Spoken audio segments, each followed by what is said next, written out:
ओम शांति।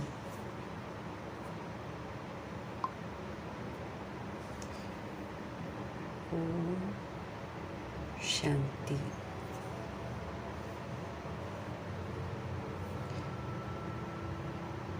ओम शांति।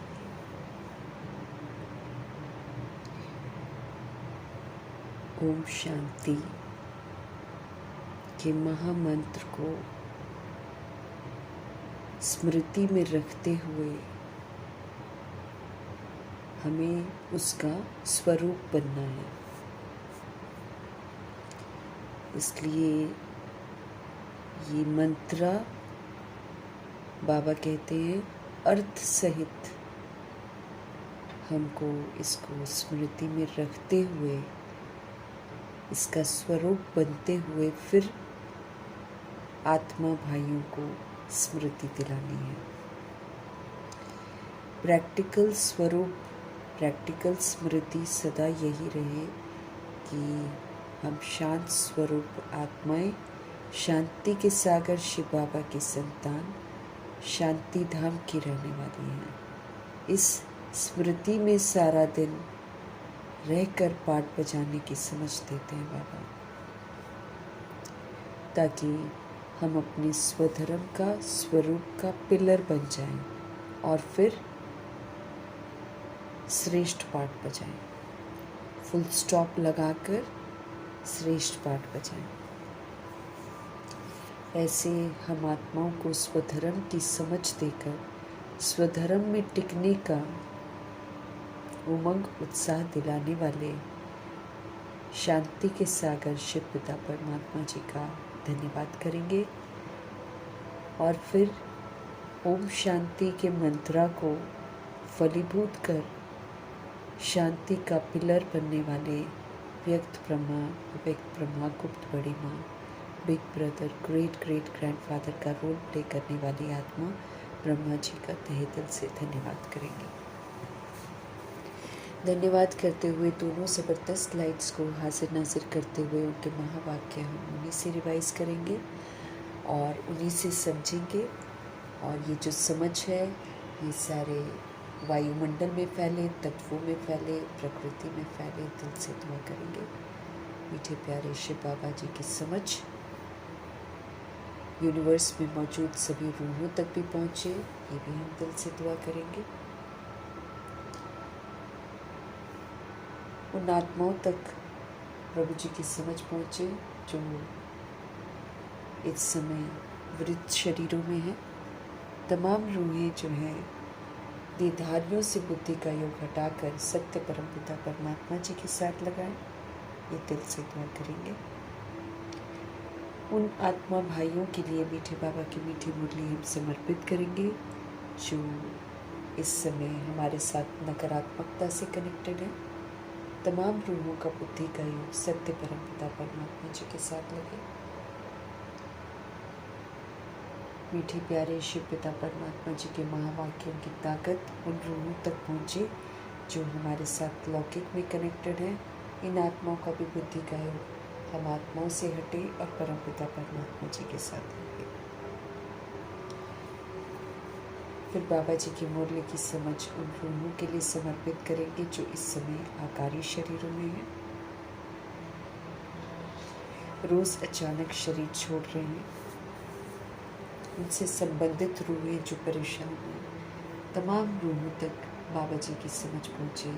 हर आत्मा परमपिता परमात्मा से जुड़े, हर आत्मा अपने स्वधर्म में लौटे, अपने स्वरूप में लौटे।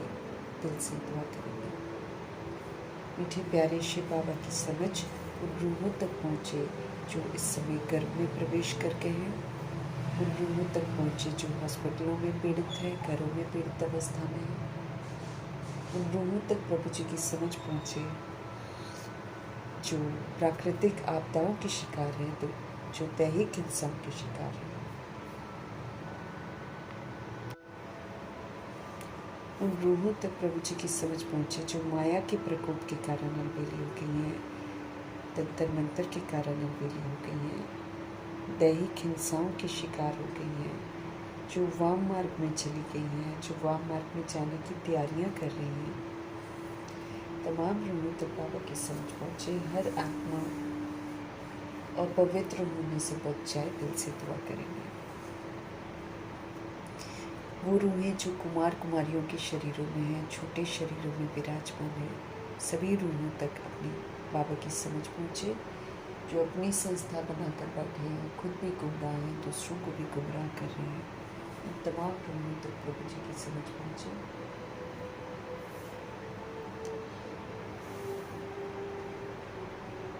छोटे छोटे शरीरों में जो विराजमान है रूहें, उन तक प्रभु जी की समझ पहुँचे।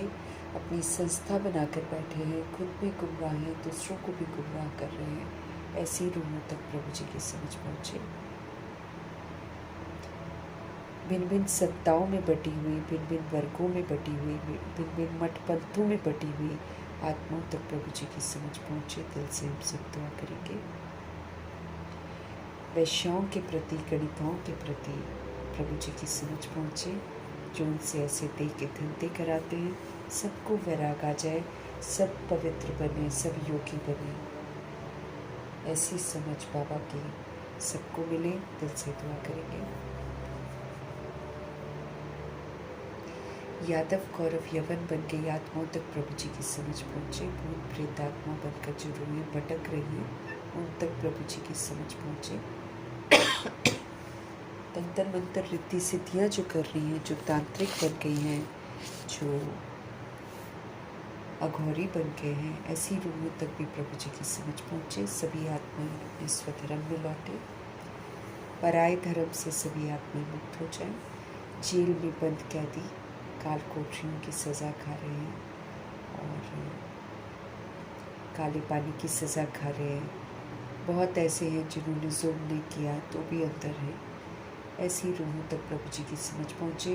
जो उनको कंट्रोल करते हैं, रूल करते हैं, जो उन पर अत्याचार भी करते हैं, ऐसी तमाम रूहों तक भी प्रभु जी की समझ पहुँचे और सभी आत्मिक भाईचारे में आ जाएं। दिल से हम सब दुआ करेंगे। वो आत्माएं जो जानवरों से भी बदतर हो गई हैं, हिंसात्मक हो गई हैं, ह्यूमन फ्लैश एनिमल फ्लैश खा रही हैं, उसके धंधे कर रही हैं, ऐसी रूहों तक प्रभु जी की समझ पहुँचे। साहूकारी के नशे में जो धुत हैं, उन तक प्रभु जी की समझ पहुँचे। फिल्म इंडस्ट्री की रूहें, अंडरवर्ल्ड डॉन्स, आतंकवादी जो सीरियल्स बनाते हैं, जो मॉडलिंग करते हैं, ऐसी रूहें जो हैं, ये रूहों तक भी प्रभु जी की समझ पहुँचे। तमाम रूहें जो हैं देह अभिमान से मुक्त हो जाए, दैहिक अश्लीलता फैलाने से मुक्त हो जाए, सबको वैराग आए इस देह से, इस अंग प्रदर्शन से, और हर आत्मा जो है परम धाम निवासी आत्मा, पवित्रता के सागर की संतान, हर आत्मा पवित्रता की ओर लौटे। दिल से दुआ करेंगे। फिर उन स्थानों तक प्रभु जी की समझ पहुँचे, उन आत्माओं तक प्रभु जी की समझ पहुँचे जहाँ अभी तक पहुँची ही नहीं है, और आत्माओं में जागृति आए। हर आत्मा अपने आप को पहचाने, अपने शिव पिता परमात्मा को पहचाने, सभी आत्माएं पवित्र बने। ये हम सब दिल से दुआ करेंगे। इन्हीं दुआओं के साथ हम सब देखेंगे और अपने लिए भी दुआ करेंगे कि हम सभी आत्माएं मीठे प्यारे शिव बाबा जी की जो मुरली है, इसको हम यथार्थ समझें और इसको जीवन में अमल में लाएं।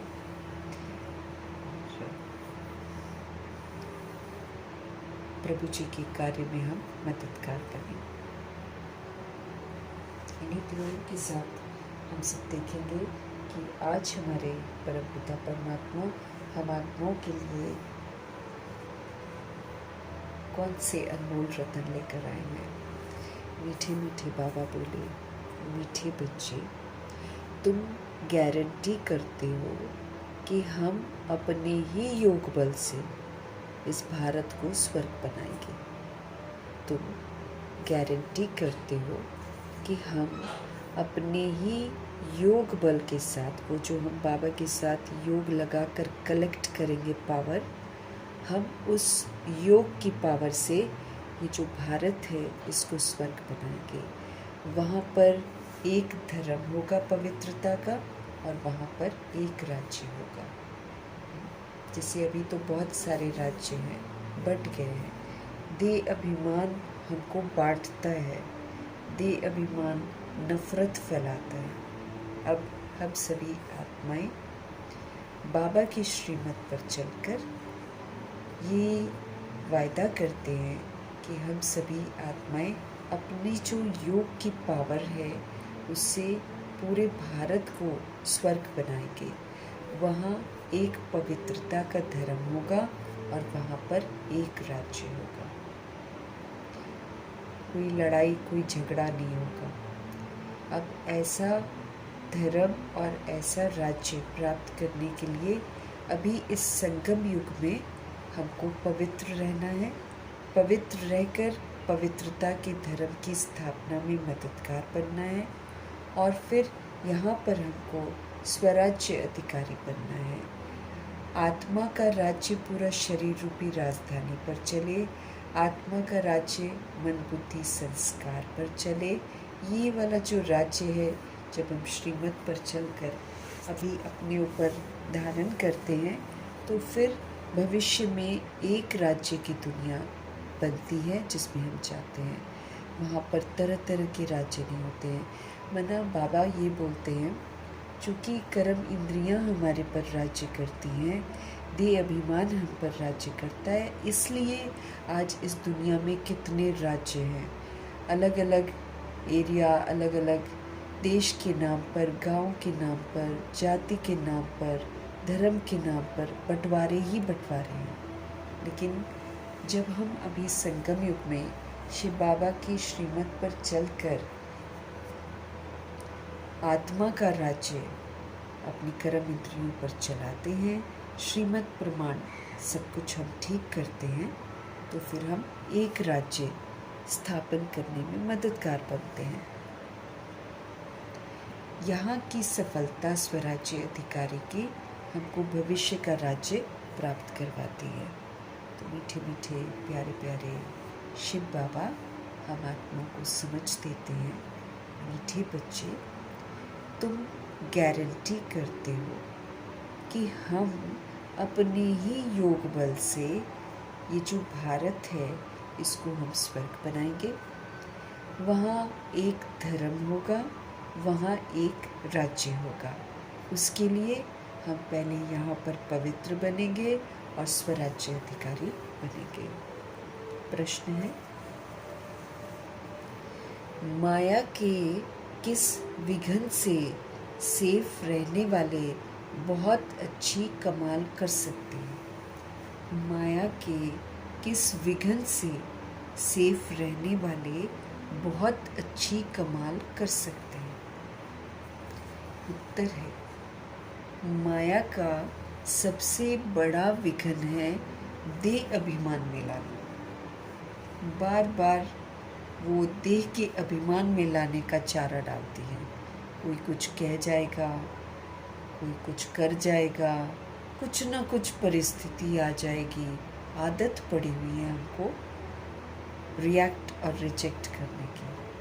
अब हमको एक राज्य स्थापन करना है, तो आत्मा का राज्य शरीर रूपी राजधानी और कर्म इंद्रियों पर ऐसा होना चाहिए कि बाबा कहते कुछ भी हो जाए, हम राजा आत्मा अपनी सतोगुणी सीट पर बैठे रहें,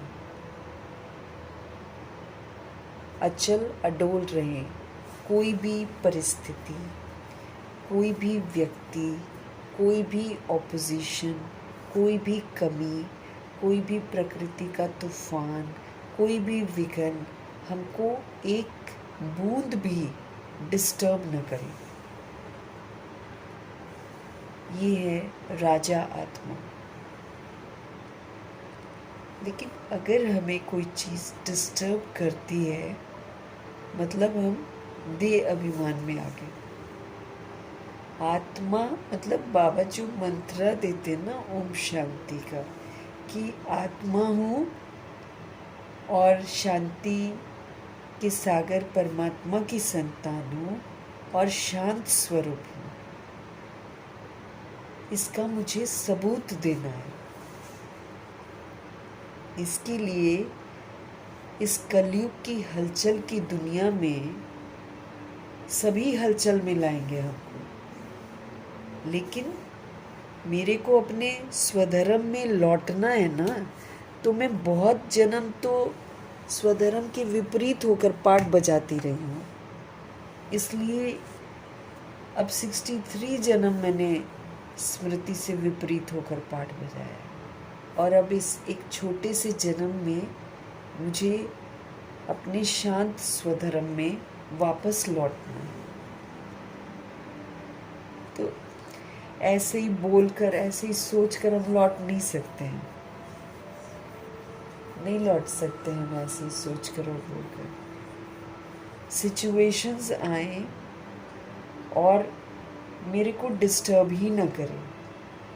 मैं आत्मा हर समय शांत स्वरूप होकर रहूं,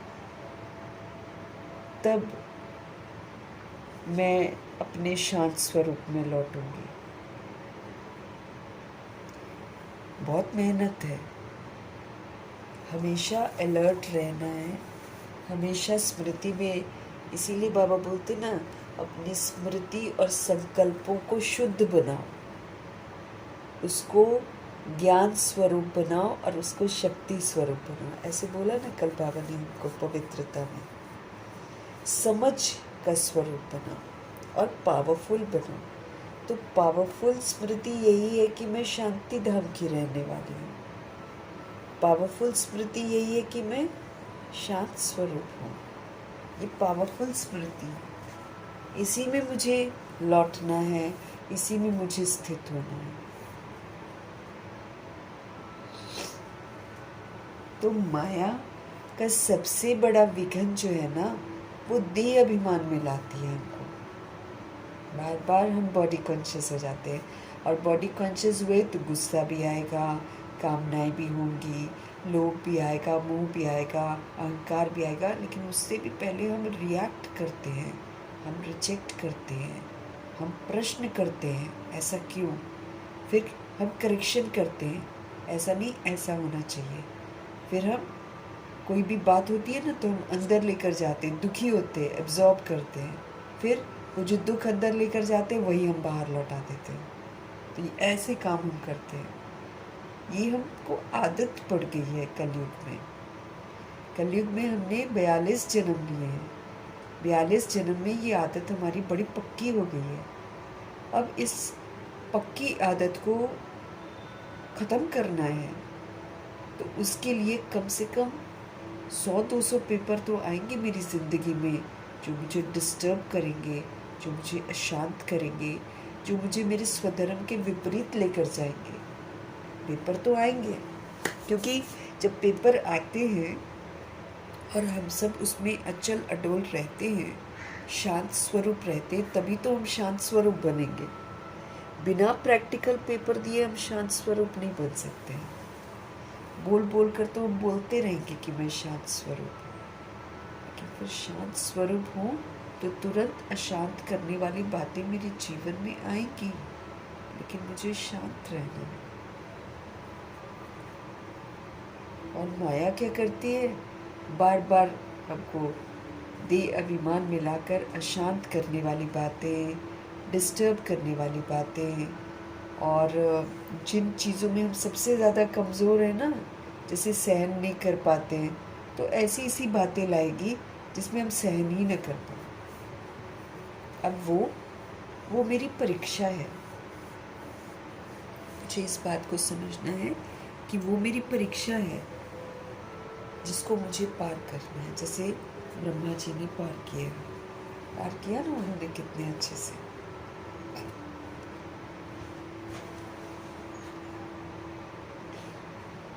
तो माया का हमारे लिए सबसे बड़ा विघन यही है कि वो हमको बार बार देह अभिमान में ले आती है, हमको अपमान फील करवाती है, फिर हमको एक दो के नाम और रूप में फंसा देती है। ये काम भी है, क्योंकि आजकल तो नाम रूप का ज़माना है। नाम के पीछे और रूप के पीछे आजकल आत्माएं बिल्कुल पड़ी हुई हैं। तो माया क्या करती है, ये हमको बार बार नाम रूप में फंसा देती है। जो बच्चे इस विघन से सेफ रहते हैं, माया के धोखे से बचे रहते, ये माया धोखा देती है, नाम रूप में फंसा कर, उल्टे कर्म करा कर फिर रोने को छोड़ देती है कि तुम अलर्ट नहीं रही, चल अब रो। हर इंसान इस दुनिया में इस समय नाम रूप में फंसता है, बहुत सारे ख्वाब देखता है, और जब उसके ख्वाब टूटते हैं तो फिर दुखी परेशान होता है। सारी दुनिया में हम देख सकते हैं, सब जगह ये हाल है, नाम रूप में सारी दुनिया फंसी पड़ी है। माया के धोखे से हमको बचना है। ये माया चारा डालती है, हमको बहुत इंटरेस्टिंग लाइफ अनुभव कराती है। बाहर का भले गंदी दुनिया बन गई है तो भी हमको अच्छा अनुभव कराएगी। अंधा कर देती है माया हमको, और फिर अच्छा अनुभव करा के उसमें सारा टाइम हमारा वेस्ट करवा देगी, और फिर बाद में जब बाबा चले जाएंगे तो फिर आत्मा को होश आएगा कि मैंने तो कुछ किया ही नहीं। तो माया के धोखे से बचे रहते हैं जो बच्चे, सेफ रहते हैं, वो कमाल करके दिखाते हैं। वो फिर अपना परिवर्तन करते हैं, अपने परिवर्तन से फिर वो विश्व को परिवर्तन करते हैं, वो प्रकृति जीत बनते हैं, वो माया जीत बनते हैं, वो विकर्मा जीत बनते हैं, सब तरह की जीत हासिल करते हैं। उनकी बुद्धि में सर्विस के फिर नए नए ख्यालात चलते रहते हैं कि ऐसे सेवा करते हैं, वैसे सेवा करते हैं, ऐसे आत्माओं को जगाते हैं, वैसे जगाते हैं। मतलब हर तरह से उनका दिमाग जो है, नए नए ख्यालात जो हैं उसमें चलते रहते हैं। सर्विस में उन्नति तब होगी, फिर सेवा जो करते हैं हम लोग, वो सेवा में उन्नति हमारी तब होगी जब हम देही अभिमानी होंगे। हम जैसे बाबा हमको बोलते हैं तुम सबको दुआएं दो, तुम सबकी मनसा सेवा करो, है ना। अगर हम वाचा नहीं कर सकते हैं, वाचा भी कर सकते हैं। बाबा कहते हैं ज़रूरी थोड़ी है कि ज्ञान ही आप सुना रहे हो, लेकिन जब आप समझ का पाठ बजाते हो, जब आप प्राप्ति वाले बोल दूसरों को बोलते हो, जब आप वरदानी बोल बोलते हो, तो आप वाणी से तो सेवा कर रहे हो। ज्ञान का हमको प्रैक्टिकल स्वरूप ही तो बनना है। जब हम प्रैक्टिकल स्वरूप बनते हैं, तब जो आत्माएं होती हैं वो परमात्मा से जुड़ती हैं। जब हमारे में बदलाव आ जाएगा, जब हम बहुत अच्छा सबके साथ व्यवहार करेंगे, तभी तो आत्माएं भगवान से जुड़ेंगी। तो इसीलिए सेवा करते हैं अगर हम, तो चाहे कर्मणा की करें, व्यवहार की करें, चाहे हम मनसा की करें, हम तभी उन्नति होगी हमारे सेवा में, तभी आत्माएं परमात्मा की बनेंगी, तभी हम आत्माओं को जागृत कर सकेंगे जब हम देही अभिमानी होंगे।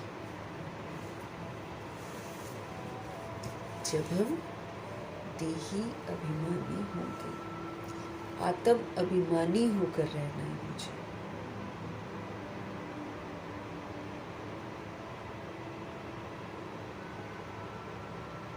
तो माया के किस विघन से सेफ रहने वाले बहुत अच्छी कमाल कर सकते हैं। माया का सबसे बड़ा विघन इस समय है कि वो देह के अभिमान में लाती है कि मैं एक देह हूँ, और फिर देह अभिमान में लाकर एक दो के नाम और रूप में फंसा देती है। ठीक, आत्माएं फंस गई नाम रूप में, अब सारे उल्टे काम करेंगी। जो बच्चे ये वाले विघन से सेफ रहते हैं, किसी के भी नाम रूप में नहीं फंसते हैं, देह अभिमान में नहीं आते हैं, वो माया के धोखे से बचे रहते हैं। और जो नाम रूप में फंस जाता है वो फिर धोखा खाता है, क्योंकि ये संगम युग का समय है। इसका तो एक एक पल जो है वो हमारा भाग्य बनाता है। इस समय की एक एक सोच से मेरा भाग्य बनता है, एक एक कर्मा से हमारा भाग्य बनता है, एक एक सेकंड से हमारा भाग्य बनता है। तो नाम रूप में फंस गए तो इधर तो भाग्य तो हम बना ही नहीं रहे हैं, हम तो ख़त्म होने वाली दुनिया को देखकर उसमें फंस गए। तो ये जो वक्त बर्बाद हम कर रहे हैं, इससे तो हम दुर्भाग्यशाली बन रहे हैं। तो फिर जैसे ये नाम रूप का खेल ख़त्म होगा, फिर आत्मा रियलाइज़ करेगी कि मैंने तो माया से धोखा खा लिया।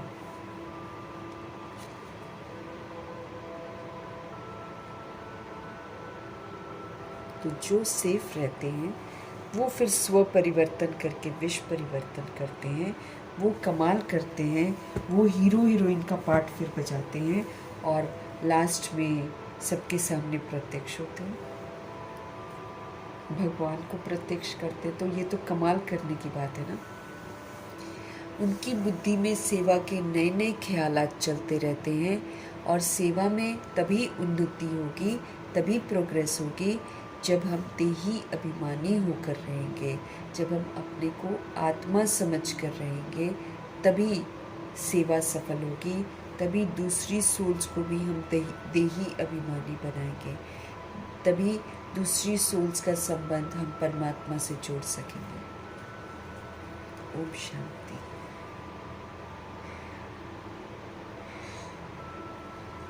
बाप आए हैं रूहानी बच्चों को श्रीमत देने। हम सभी मनमत पर चल रहे थे, हम परमत पर चल रहे थे, हम मनुष्य की मत पर चल रहे थे। और मनुष्य की मत पर चलते हैं तो क्या होता है, गिरते ही चले जाते हैं। आज सारी दुनिया मनुष्य मत पर चल रही है। शास्त्र किसने लिखे हैं, मनुष्यों ने लिखे हैं। तो फिर शास्त्रों की मत भी तो मनुष्यों की मत हो गई, ये कोई भगवान ने तो लिखे नहीं है। तो इसीलिए सारे के सारे जो हैं मनमत और परमत पर चलकर दुर्गति को पाते जा रहे हैं।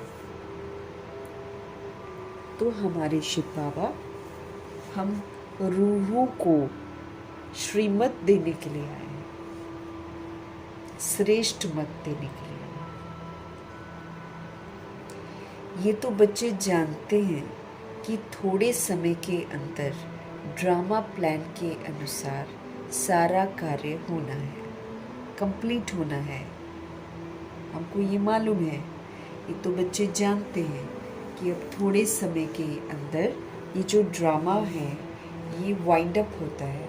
जब ये वाइंड अप होता है, क्लोज होता है, तो ये सबका हिसाब किताब सेटल करवाता है। तो थोड़े ही समय के अंदर ड्रामा प्लान अनुसार सारा कार्य होना है। हम रावणपुरी को विष्णुपुरी बनाते हैं। हमको ध्यान रखना है कि हम क्या करना है ना हमको। तो हम रावणपुरी को विष्णुपुरी बनाते हैं। ये रावण की पुरी हमने बना दी दे अभिमान में आकर, हमने बनाई है। दे अभिमान हमारे अंदर आया तो हमने इसको रावणपुरी बना दिया और अभी हमको इसको विष्णुपुरी बनाना। मेरी गलती है ना, अब मुझे अपनी गलती को करेक्ट करना। जो विष्णुपुरी बनाएगा वो विष्णुपुरी में जाएगा। हम संगम युग में विष्णुपुरी बनाएंगे नहीं तो हम उसमें जाएंगे भी नहीं। इस बात का हमको ध्यान रखना है। तो हम रावणपुरी को विष्णुपुरी बनाते हैं। अब बाप भी गुप्त तो पढ़ाई भी गुप्त है। अब दुनिया में किसी को मालूम नहीं है कि भगवान है, भगवान आए हुए हैं और गुप्त वेश में आए हुए हैं, वो हमको पढ़ाई पढ़ा रहे हैं। तो सब कुछ गुप्त है। हम पुरुषार्थ भी अपना गुप्त ही करते हैं, लेकिन रिजल्ट सारा प्रत्यक्ष होता है। तो अब हमारे शिव बाबा भी गुप्त हैं क्योंकि वो निराकार हैं, दिखाई नहीं देते, और उनकी जो पढ़ाई है वो भी गुप्त है। लोग समझ नहीं पाते कि भगवान कैसे आकर पढ़ा सकते हैं। बाबा कहते हैं सेंटर्स तो बहुत हैं, छोटे बड़े गांव में सेंटर्स हैं, और बच्चे वो भी बहुत हैं, और भी दिन प्रतिदिन बढ़ते जाएंगे क्योंकि 16,108-33 करोड़ आत्माएं बाबा की यूनिवर्सिटी में आएंगी। तो दिन प्रतिदिन ये बढ़ते ही जाएंगे। लिटरेचर में भी लिखते हैं कि हम इस भारत भूमि भूमि को स्वर्ग बनाकर ही छोड़ेंगे। तुमको ये भारत भूमि बहुत प्यारी है, क्योंकि तुम जानते हो कि ये भारत ही तो स्वर्ग था कभी। ये भारत की भूमि हमको प्यारी है ना, इससे भागना नहीं है, क्योंकि हमने तो इसको नर्क बना दिया। ये तो असल में स्वर्ग थे। तो अब मेरे को करेक्शन करना है ना, क्योंकि हमको पता चला है देह के भान में, देह के अभिमान में और काम क्रोध लोभ मोह अहंकार और उनके बाल बच्चों के गुलाम बनकर हमने भारत को नर्क बनाया है। तो अब इसको स्वर्ग बनाना तो मेरा फर्ज बनता है, जबकि मुझे समझ मिल रही है। अब भागना थोड़ी ये कह कि भारत गंदा हो गया, भारत में ये नहीं है, भारत में वो नहीं है, ऐसा कहकर हम भाग थोड़ी सकते हैं। हमने खराब किया है तो हम उसको ठीक करेंगे। तो भारत भूमि को स्वर्ग बनाकर ही छोड़ेंगे। तुमको ये भारत भूमि बहुत प्यारी है, क्योंकि तुम जानते हो कि ये भारत ही तो स्वर्ग था। उनको 5000 वर्ष हो गए। भारत बहुत शानदार था। भारत जैसा तो कोई हो ही नहीं सकता है। भले बाहर कितना भी अपने आप को एडवांस कहें, तो सुख और शांति थोड़ी है वहाँ पर, पवित्रता थोड़ी है। और सोने के महल हैं क्या वहाँ पर? नहीं। सबको एक जैसी सहूलियत है? नहीं, कुछ भी नहीं है इस बाहर की दुनिया में। लेकिन वही है कि बाहरी भक्का देखते हैं तो समझते हैं कि बाहर के देश, वो तो फिर बाद में आए हैं, लेकिन बाद में आकर भी इस समय वो खराब हो गया है। और ये भारत जो है, यहाँ तो 5000 वर्ष का ड्रामा चलता है, शुरू से लेकर अंत तक। तो फिर इसकी जो खूबसूरती है भारत की, इसको थोड़ी भूलना चाहिए हमको। उनको 5000 वर्ष में भारत स्वर्ग था पहले। भारत बहुत शानदार था। तुम ब्रह्मा मुख वंशावली बच्चों को ही ये नॉलेज है। जो बाबा का बच्चा बनता है ब्रह्मा मुख वंशावली, उनको ही ये समझ मिलती है कि कैसे भारत कभी स्वर्ग था। इस भारत को श्रीमत पर अब स्वर्ग बनाना पड़े। अब श्रीमत हमको क्यों मिलती है? ताकि जो मनमत और परमत से हमने बुरे कर्म किए हैं, अब उसको श्रीमत का पालन करके हम उसको करेक्ट करें। ये हमको होमवर्क है। जो रूह अपनी गलती एक्सेप्ट करके भारत को स्वर्ग बनाती है, शिकवा शिकायत नहीं करती है, वही फिर जाती है ना स्वर्ग में। इसलिए बाबा क्या हमको समझ दे रहे हैं कि तुम जो ब्रह्मा मुख वंशावली बच्चे बने हो, उनको ही ये वाली नॉलेज है। अब इस भारत को श्रीमत पर स्वर्ग बनाना पड़े। सबको रास्ता बताना है। हमको सभी को सत्य का रास्ता बताना है। और कोई खिटखिट की तो यहाँ पर बात ही नहीं है। हमें किसी भी तरह की खिटखिट नहीं करनी है। यहाँ पर कोई खिटपिट नहीं है और कोई खिटखिट की यहाँ पर बात ही नहीं है। हमको सभी को सत्य का रास्ता बताना है। आपस में बैठकर हमको राय करनी चाहिए कि इन चित्रों के द्वारा ऐसी क्या एडवर्टाइज हम करें जो अखबार में भी ये चित्र डालें, क्योंकि ये चित्र डलने हैं। अब ये अखबार डाले की आत्माएं डालना ही है। आखिरी का ये पार्ट है कि बहुत सारे न्यूज़पेपर में थोड़ा थोड़ा तो डालते हैं, लेकिन बाबा कहते थे पूरा कोर्स ही डालेंगे, सबको पता चलेगा।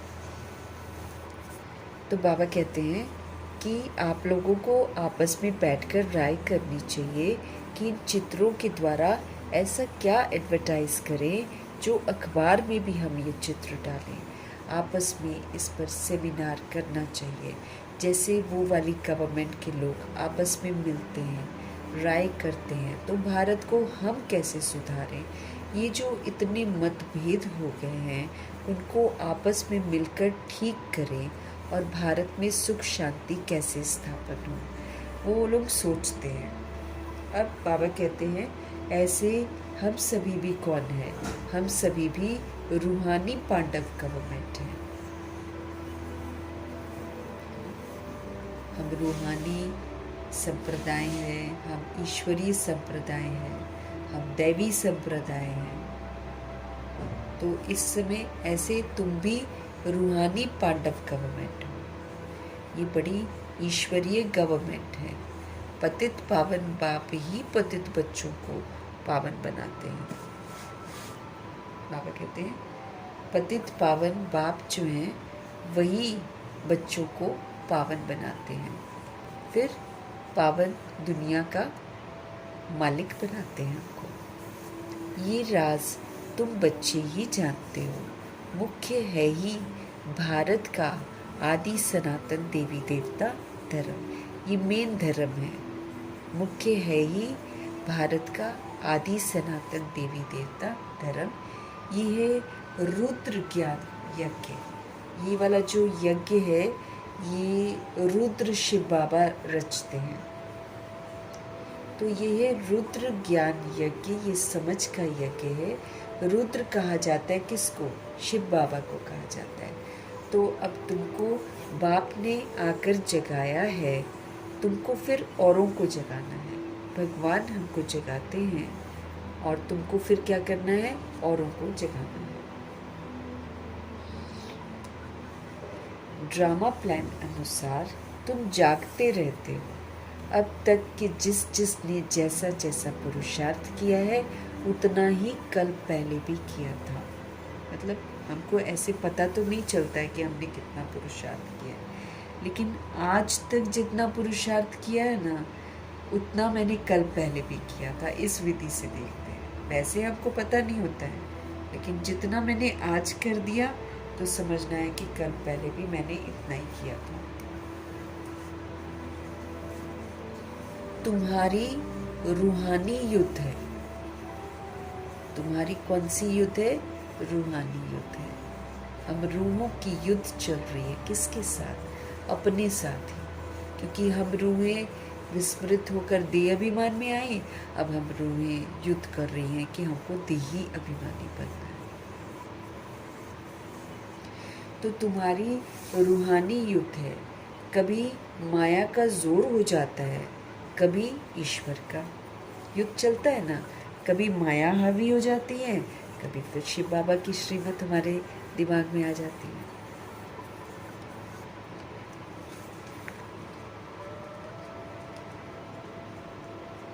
तो तुम्हारी रूहानी युद्ध है।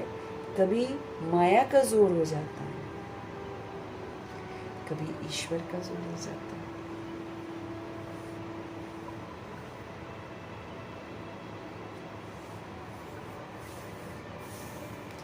कभी कभी तो सर्विस अच्छी तेजी से चलती है और कभी कई बच्चों में माया के विघ्न पड़ जाते हैं।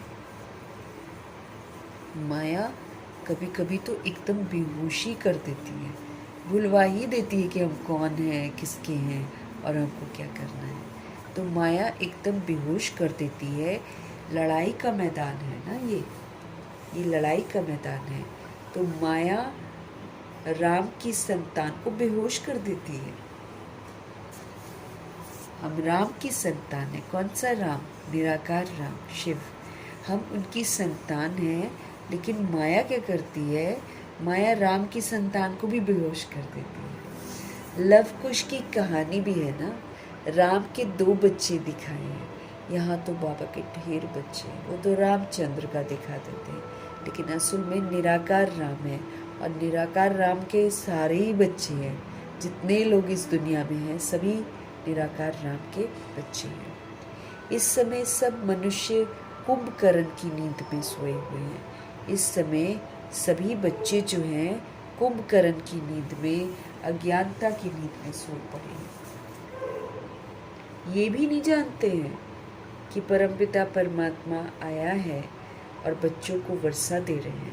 ये भी नहीं जानते हैं कि परमपिता परमात्मा आए हुए हैं और बच्चों को वर्षा दे रहे हैं। बाप भारत में ही आते हैं, ये बात बिल्कुल ही भूल गए।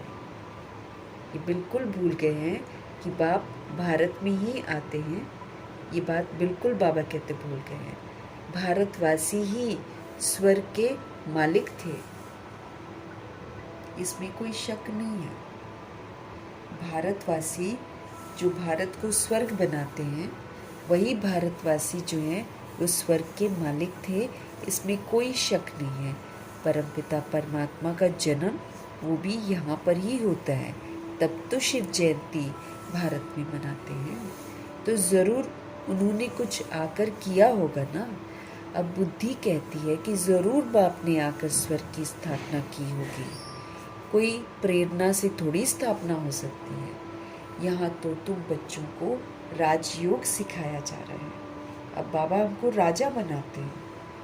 बाबा बोलते हैं मैं तुमको स्वराज्य अधिकारी राजा देखना चाहता हूँ। तुम बच्चों को राजयोग सिखाया जा रहा है कि तुम राजा आत्मा हो। तुम अपनी ब्रिकुटी के तख्त पर विराजमान होकर कर्म इंद्रियों को श्रीमत की लगाम से और मन बुद्धि को कंट्रोलिंग और रूलिंग पावर से चलाकर फिर से राजा बनो। अब राजा क्या करता है? राजा सबको देता है। इसलिए हमको इस संगम युग में सबको देना है। क्या देना है? सबको आत्मिक सहयोग देना है। सबको बाबा से जो मिल रहा है उसका सहयोग देना है। सुख, शांति, प्रेम, आनंद, शक्ति सब बाबा से मिलता है, तो सबका हमको सभी रूहों को सहयोग देना है। तो जो सोल इस समय किसी से भी कुछ एक्सपेक्ट नहीं करेगी लेकिन सबको देगी, वही तो राजा बनेगी। लेकिन यहाँ राजा बनने के लिए देह अभिमान से हमको झुकना पड़ता है, हमको मरना पड़ता है, हमको सीखना पड़ता है। जीते जी हमको पुरानेपन से मरना है, हमें पुरानापन यूज़ नहीं करना।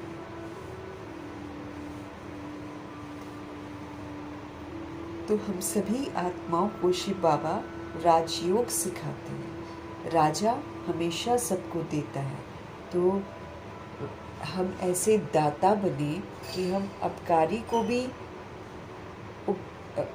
अपकारी का भी उपकार करें, अपकारी को भी हम अच्छाई का सहयोग दें। तो ताकत चाहिए ना, इसीलिए राजा तो बनना ही है, लेकिन योग भी परमात्मा से ज़रूर रखना है। बाबा की याद में रहकर बाबा से मिल रही चीज़ों का सहयोग सभी रूहों को देना, इसको राजयोगी कहते हैं। तो तुम बच्चों को राजयोग सिखाया जाता है, याद की यात्रा सिखाई जाती है। प्रेरणा में तो कोई आवाज़ नहीं होती। बाबा कहते अगर इंस्पिरेशन की बात है तो इंस्पिरेशन में तो बात थोड़ी होती है, और जब बात नहीं होती है तो फिर हम दूसरे को कैसे कुछ समझा सकते हैं। तो प्रेरणा में कोई आवाज़ नहीं होता है। समझते हैं शंकर जो है ना वो प्रेरणा से विनाश करता है, ऐसा समझते हैं कि शंकर प्रेरणा से विनाश करता है, परंतु इसमें प्रेरणा की तो बात ही नहीं है। तुम समझ गए हो कि ड्रामा में उन्हों का पाठ ही है मूसल बनाना, है ना। शंकर कह देते, शंकर समझते हैं शंकर से प्रेरणा, शंकर की प्रेरणा से विनाश होता है, ऐसा समझते हैं। परंतु बाबा कहते इसमें तो प्रेरणा की कोई बात ही नहीं है। शंकर जी तो स्मृति स्वरूप नष्ट मोहा, तो ब्रह्मा जी की उच्चतम स्थिति है जहाँ हम तक हमें भी पहुँचना है। तो वो थोड़ी प्रेरणा देते हैं कि तुम विनाश करो। ब्रह्मा जी तो अपने संपूर्ण जो भी त्रुटियां हैं उस पर जीत प्राप्त करते हैं और स्मृति स्वरूप नष्ट मोहा बनते हैं। बाकी बाबा कहते ये जो ड्रामा है, ये ड्रामा की समाप्ति में जो लोग योग बल की जगह बाहुबल बनाते हैं, तो उनका पाठ ही है मूसल बनाना। वो अपने कुल का विनाश खुद ही करते हैं, शंकर जी नहीं करते हैं या भगवान नहीं करते हैं। लेकिन जो सोल्स देह अभिमान में आती हैं वो अपने कुल का विनाश खुद ही कर देती हैं। तो बाबा कह रहे हैं कि तुम अब समझ गए हो कि ड्रामा में उन्हों का पार्ट ही ये है, किनका, यादवों का। वो यादव जो है वो मूसल बनाते हैं, अर्थात बॉम्ब्स बनाते हैं। वे विनाश अर्थ निमित्त बने हुए हैं, उनका काम ही है विनाश करना, इसलिए वो ऐसा करेंगे ही करेंगे। वो जो इतना विस्तार हो गया है दुनिया का, उसको विनाश करने के लिए वो मूसल बनाते हैं, मतलब बॉम्ब्स बनाते हैं। वे विनाश अर्थ निमित्त बने हुए हैं। प्रेरणा शास्त्रों का अक्षर है, बाबा कहते हैं। यहाँ तो प्रेरणा की कोई बात नहीं है। शंकर जी नहीं बैठकर बोलेंगे भाई तू अब बॉम्ब्स बना, ऐसे नहीं होता। तो बाबा कहते प्रेरणा शास्त्रों का अक्षर है, इसमें प्रेरणा की तो बात ही नहीं है। ड्रामा अनुसार विनाश तो होना ही है, फिक्स है। जब कोई भी चीज़ अति में चली जाती है तो उसका अंत ज़रूर होता है। तो ये तो बाबा कहते हैं ड्रामा में नूत है कि ये विनाश होना ही है। गाया हुआ है, क्या गाया हुआ है कि महाभारत लड़ाई में ये मूसल आदि काम में आए थे, जो पास्ट हो गया है वो फिर रिपीट होना है। महाभारत गाया हुआ है कि महाभारत लड़ाई में ये मूसल आदि जो थे ना, ये काम में आए थे, तो जो पास्ट हो गया है वही फिर रिपीट होना है।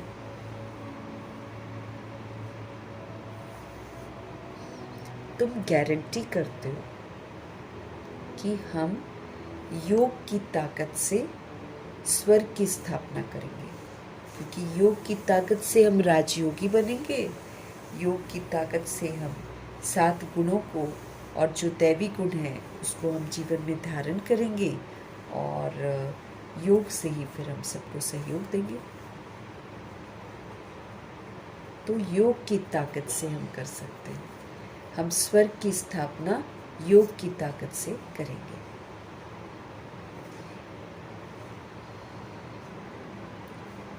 वहाँ एक ही धर्म होगा, पवित्रता का धर्म होगा वहाँ पर। तो दूसरे सब धर्म फिर कहाँ होंगे? जरूर विनाश हो जाएंगे। दूसरे सब धर्म क्या होंगे? सब विनाश हो जाएंगे। ये समझने की बात है। मनुष्यों द्वारा स्थापन की हुई सारी चीजों का विनाश हो जाएगा। ये सारी समझने की बातें हैं। गाया हुआ है ब्रह्मा के द्वारा स्थापना, विष्णु के द्वारा पालना, तो ठीक है। गाया भी हुआ है कि ब्रह्मा द्वारा स्थापना होती है। किसकी स्थापना होती है? सत्युग की स्थापना होती है। ब्रह्मा जी सत्युग की विशेषताओं को धारण करते हैं श्रीमत पर चलकर। तो हम सभी आत्माएं भी वहाँ की विशेषताओं को अगर धारण करेंगे, समझ को जो धारण करेंगे, बाबा की दी हुई समझ को, तो हम भी क्या कर रहे हैं? हम स्थापना कर रहे हैं। लेकिन अगर हम बाबा की दी हुई समझ को यूज़ नहीं करते हैं तो फिर हम विनाश करते हैं, या फिर हम विघ्न रूप बनते हैं। तो ब्रह्मा जी के थ्रू स्थापना होती है, तो ब्रह्मा जी अपने लिए स्थापना करके दिखाते हैं। अब उनको देखकर हमको फॉलो करके स्थापना के कार्य में मददगार बनना है। तो गाया हुआ है कि ब्रह्मा के द्वारा स्थापना, विष्णु के द्वारा पालना। बाबा कहते वो तो ठीक है, लेकिन शंकर को तो शिव के साथ मिला दिया है। शिव शंकर बोल देते हैं। अब शिव तो निराकार है और शंकर आकारी है।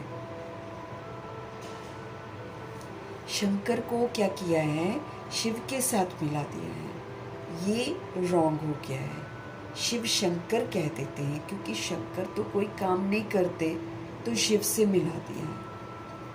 शंकर तो वो अंतिम जो स्मृति स्वरूप नष्ट मोह स्थिति है, वो तपस्या करके वो स्थिति तक पहुंचते हैं ब्रह्मा जी। वो तो इधर आकर कुछ नहीं करते सृष्टि रूपी ड्रामा में। बाबा कहते शंकर तो कोई काम नहीं करते हैं, तो क्या कर दिया उन्होंने, शिव से ही मिला दिया। अब शिव बाबा सब कुछ करते हैं, परंतु शिव बाबा कहते हैं मुझे तो बहुत काम करना पड़ता है। 12 ज्योतिर्लिंगम इसका प्रतीक है कि बाबा वो सारे कर्तव्य करते हैं जो मनुष्य आत्मा कर नहीं सकती है और जो सृष्टि के लिए बहुत ज़रूरी है। वो सारे कार्य ब्रह्मा जी ही करते हैं। तो बाबा कहते हैं, शिव बाबा कहते हैं मुझे तो बहुत करना पड़ता है काम यहाँ पर आकर। कल्प में एक बार ही आते हैं, लेकिन एक बार आकर वो सारा कार्य करके जाते हैं। सबको पावन बनाना पड़ता है। अब जितनी भी सोल्स हैं, 800 करोड़ आबादी है अगर, तो 800 करोड़ आत्माएं इस समय पतित हैं। अब सबको पावन बनाकर बाबा लेकर जाते हैं, तो सभी को पावन बनाना पड़ता है। उस दौर में जब लोग विकारों को तो बहुत ज़रूरी समझते हैं, उस दौर में आकर बाबा सबको स्मृति में लाते हैं वापस और फिर पवित्र बनाते हैं। मैं इस ब्रह्मा तन में प्रवेश करके इस साकार के द्वारा स्थापना का कार्य कराता हूँ। सिखाते हैं ना बाबा ब्रह्मा जी को। फिर ब्रह्मा जी जो समझ मिलती है बाबा से, वो समझ को धारण करते हैं, तो अपने लिए स्थापना करते हैं। क्योंकि इस सृष्टि रूपी ड्रामा में जो करता है उसी को मिलता है, इसलिए प्रजापिता ब्रह्मा करके दिखाते हैं, फिर हमको करना है। अब वो करें और हमको मिल जाए ऐसा नहीं होता है, ये तो फिर हमको सभी को करना है। इसीलिए प्रजापिता ब्रह्मा सबसे पहले हर चीज़ करके दिखाते हैं, सतोगुणी सत्युगी बनकर दिखाते हैं, हर तरह का परिवर्तन अपने में लाकर दिखाते हैं। अब फिर किस लिए दिखाते हैं, ताकि अब हम भी उनको फॉलो करें और वैसा करें। बाकी ऐसा नहीं है कि वो हमारे लिए स्थापना कर सकते हैं, है नहीं ना नियम यहाँ पर सृष्टि रूपी ड्रामा में। ये कर्म क्षेत्र है, जो करता है उसी को मिलता है, और जितना करता है उतना ही मिलता है, एक्स्ट्रा नहीं होता है।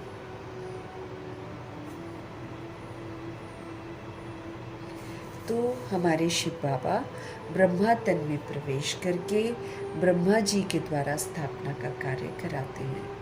शंकर का तो कोई पाठ है ही नहीं, बाबा कहते हैं, खामखा का उनको बदनाम कर रखा है। शंकर तो एकदम शांत अवस्था है, स्मृति स्वरूप की अवस्था है।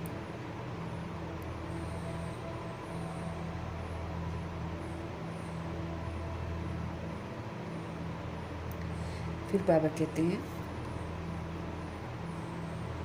शिव की पूजा होती है, शिव ही कल्याणकारी झोली भरने वाला है। शिव की पूजा होती है और शिव ही कल्याणकारी झोली भरने वाला है। शिव परमात्माय नमः कहते हैं ना, क्या कहते हैं, शिव परमात्माय नमः कहते हैं। तो ये ब्रह्मा भी प्रजापिता ठहरा,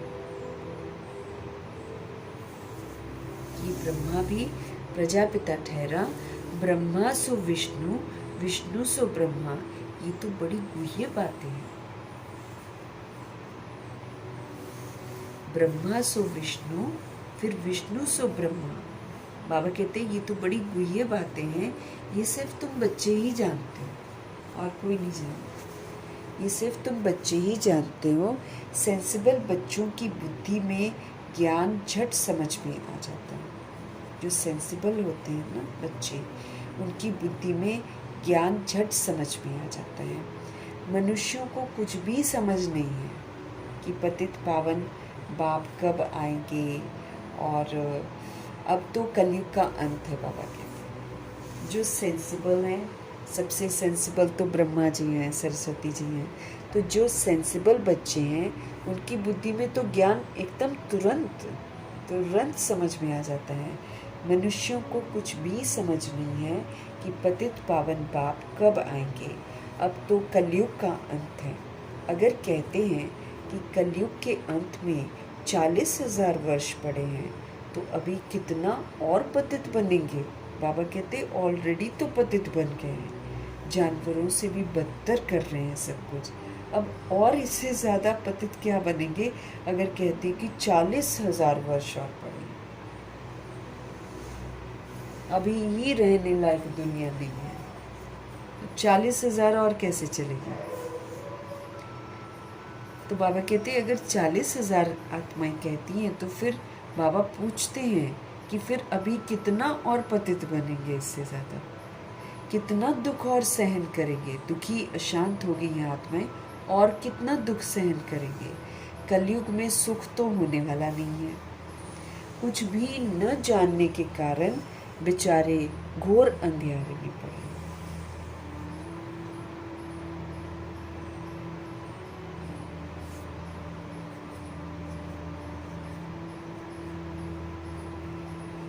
कलयुग में सुख तो होने वाला नहीं है।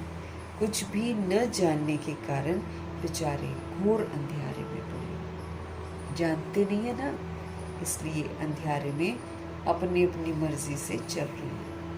तुम बच्चों को आपस में मिलकर राय करनी चाहिए कि कैसे हम सेवा करें, कैसे इसको बढ़ाएं। बाप प्लान तो हमको बताते रहते हैं, फिर बच्चों को आपस में मिलना है और चित्रों पर अच्छी रीति समझाना है।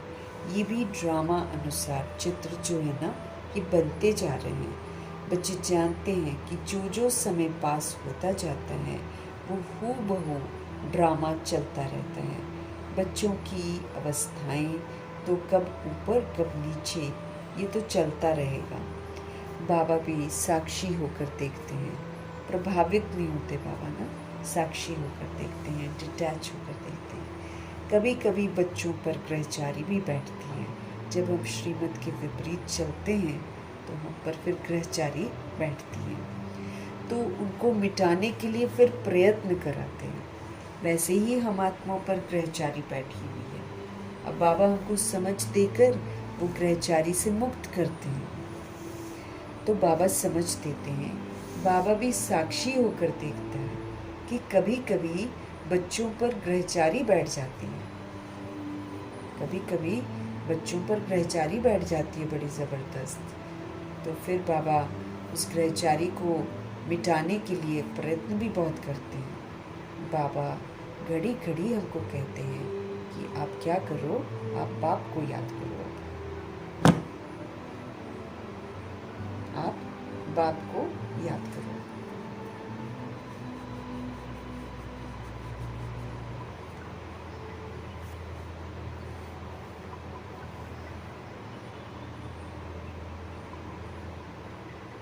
बाबा प्रयत्न करते रहते हैं ताकि हमारी ग्रहचारी मिट जाए। बाबा घड़ी घड़ी हमको कहते हैं कि तुम बाप को याद करो, लेकिन ये जो देह का अभिमान है ना, इस देह अभिमान में आ जाते हैं, इसलिए ठोकरें खाते हैं। देह अभिमान में आते हैं इसलिए ठोकरें खाते हैं, नहीं तो ठोकरें ना खाएं। इसमें तो देही अभिमानी बनना पड़ेगा। बाप को याद करने में मुझे देही अभिमानी बनना पड़ेगा। अपने को आत्मा समझना है और फिर परमात्मा को याद करना है। परंतु बच्चों में देह अभिमान बहुत है, इतना बाबा समझाते हैं, फिर भी बच्चों में देह अभिमान बहुत है। तुम देही अभिमानी बनो तो बाप की याद भी रहे तुमको, क्योंकि मैं देह अभिमान में रहूँगी तो मुझे देहधारी याद आएंगे, मुझे संबंधी याद आएंगे, मुझे संबंध संपर्क वाले याद आएंगे, मुझे दुख देने वाले याद आएंगे। लेकिन जब हम शिव बाबा को याद करेंगे, है ना, तो कैसे करेंगे? उसके लिए बाबा कहते हैं आप अपने को आत्मा समझो, तुम देही अभिमानी बनो तो बाप की याद भी तुमको रहे, फिर सर्विस की उन्नति भी होती रहेगी। जब हम अपने आप को आत्मा समझकर पाठ बजाएंगे तो फिर बाबा कहते फिर उन्नति भी होती रहेगी, प्रोग्रेस हम करते रहेंगे। जिनको ऊंच मर्तबा पाना है वो हमेशा सेवा में लगे रहेंगे। जिनको ऊंच मर्तबा पाना है, बाबा कहते वो सेवा में लगे रहेंगे, जैसे ब्रह्मा जी लगे रहते थे। तकदीर में अगर नहीं है, अगर किसी की तकदीर में ही नहीं है, तो फिर बाबा कहते हैं वो पुरुषार्थ भी नहीं करते। खुद कहते हैं कि बाबा हमको धारणा नहीं होती है, बाबा से खुद ही कहते हैं कि हमको धारणा नहीं होती। दैट मीन्स उनकी तकदीर में नहीं है, इसलिए वो तदबीर भी कर नहीं पाते। बुद्धि में बैठता ही नहीं है। धारणा अगर नहीं होती है तो फिर खुशी भी हमको नहीं होती। बाबा के साथ रहकर ही हम खुश रह सकते हैं, लेकिन बाबा कहते हैं जब धारणा नहीं होती है, जो बाबा कहते हैं वो हम नहीं करते हैं, तो फिर हम खुश भी नहीं रह पाते हैं।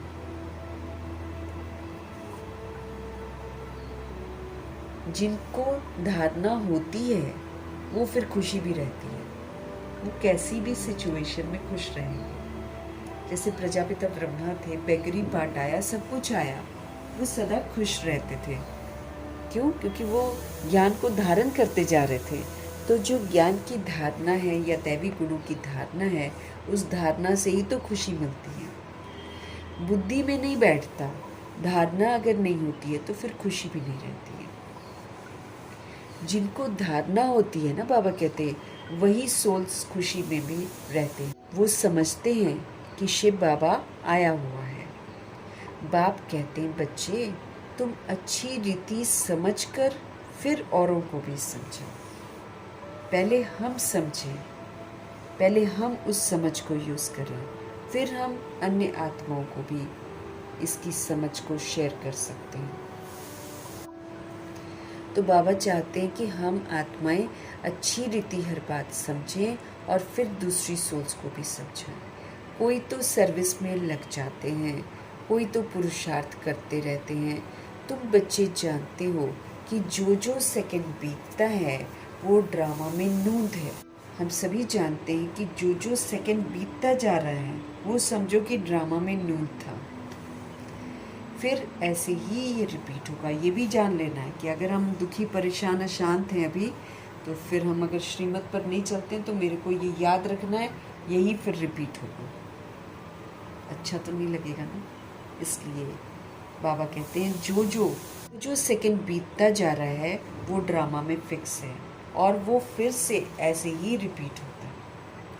बच्चों को ये समझाया जाता है कि बाहर भाषण करते समय तो अनेक प्रकार के मनुष्य आते हैं। तुम बच्चे जानते हो कि सभी वेद, शास्त्र, गीता आदि पर ही भाषण करते हैं। तो बाबा कहते हैं तुम जानते हो कि सभी वेद, शास्त्र, गीता आदि पर ही भाषण करते हैं। उनको ये पता थोड़ी है कि यहाँ पर ईश्वर अपना और इस रचना के आदि, मध्य, अंत का रहस्य समझाते हैं। किसी को थोड़ी पता है।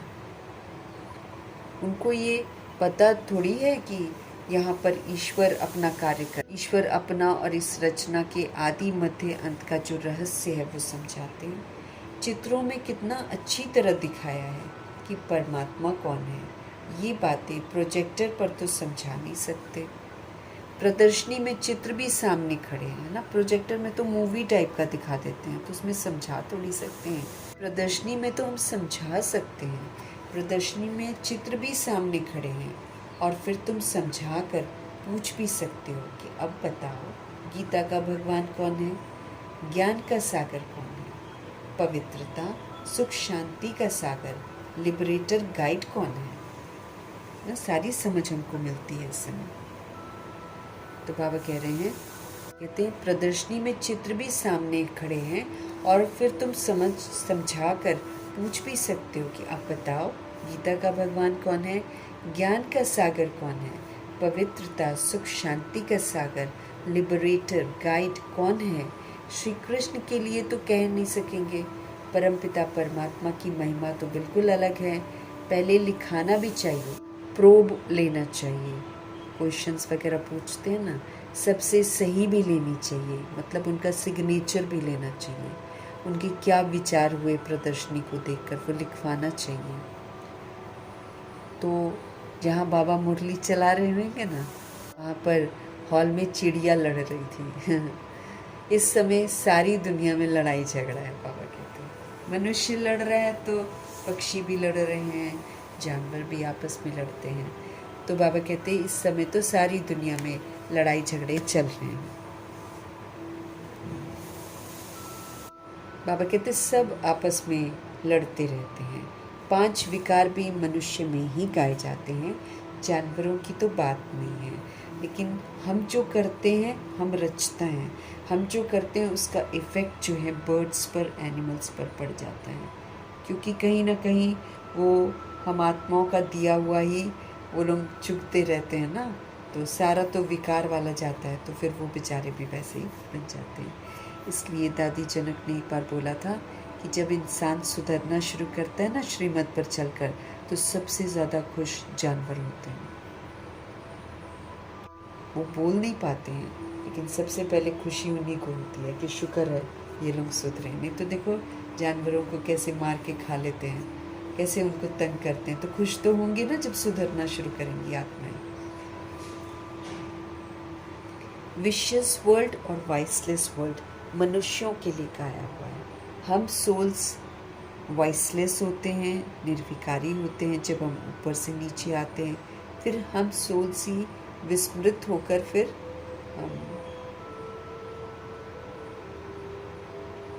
हम सभी सोल्स जो है ना फिर विशियस बनते हैं, मतलब विकारी बन जाते हैं। तो ये विशियस वर्ल्ड है, हम विशियस तो वर्ल्ड भी विशियस, फिर हम वाइसलेस बनेंगे तो वर्ल्ड भी वाइसलेस बन जाएगा। मनुष्यों के लिए ये गाया हुआ है। कलयुग में है ही आसुरी संप्रदाय और सतयुग में है दैवी संप्रदाय। मनुष्य इतने तमो प्रधान बुद्धि हो गए हैं जो बिल्कुल कुछ भी समझते नहीं है कि हम ही तो आसुरी संप्रदाय है। अपने आप को असुर कोई नहीं समझता। वैसे बोलेंगे देवियों के आगे कि हम नीच पापी कपटी हैं, लेकिन अगर उनको बोल दिया जाए कि आप सब आसुरी संप्रदाय के हो, तो फिर वो बिल्कुल नहीं ना सुनते हैं। अपने आप को असुर कोई नहीं समझता है। सतयुग में है दैवी संप्रदाय। मनुष्य इतने तमो प्रधान बुद्धि हो गए हैं कि बिल्कुल समझते ही नहीं है कि हम ही तो आसुरी संप्रदाय हैं। देवताओं के आगे जाकर गाते भी हैं कि हम ही तो नीच पापी हैं, हम ही तो निर्गुण हारे हैं, हमारे में कोई गुण नहीं है। वो बोलते हैं, लेकिन ऐसे आप बोल दोगे कि आप में गुण नहीं है तो नहीं मानते, फिर लड़ाई झगड़ा करते हैं। तुम तो उन्हों को सिद्ध करके बता सकते हो। सीढ़ी के चित्र में बड़ा क्लियर है, बाबा ने समझाया हुआ और बहुत सुंदर दिखाया हुआ है कि कैसे आत्मा की चढ़ती कला होती है और कैसे आत्मा की उतरती कला होती है।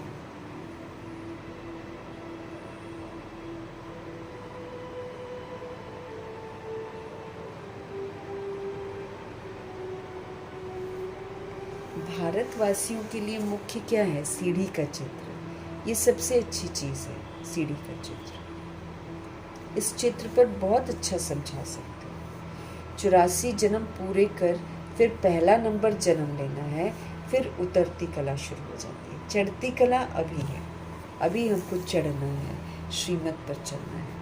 हर एक का विचार चलना चाहिए कि सबको रास्ता हम कैसे बताएं, कैसे आत्माएं परमात्मा से जुड़े, ये वाला हमारी बुद्धि में चलना चाहिए। ख्यालात अगर नहीं चलेंगे तो फिर हम सेवा कैसे करेंगे? चित्रों पर समझाना बहुत सहज है।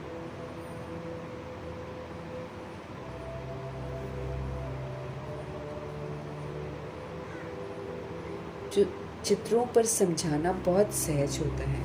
सतयुग के बाद सीढ़ी उतरनी ही है।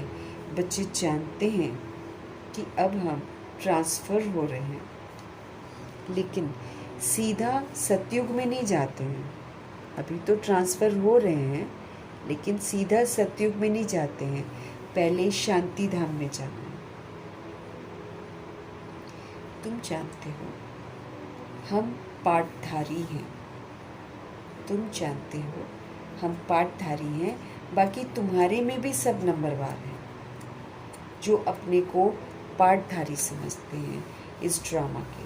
दुनिया में ऐसा कोई नहीं कह सकते हैं कि हम पाठधारी हैं। अब हम समझते हैं तो हमको समझ में आता है कि हम आत्मा रूपी एक्टर्स हैं, हम आत्मा पार्ट बजा रहे हैं यहाँ पर। लेकिन दुनिया में ऐसा कोई नहीं कह सकता है कि हम पार्टधारी हैं।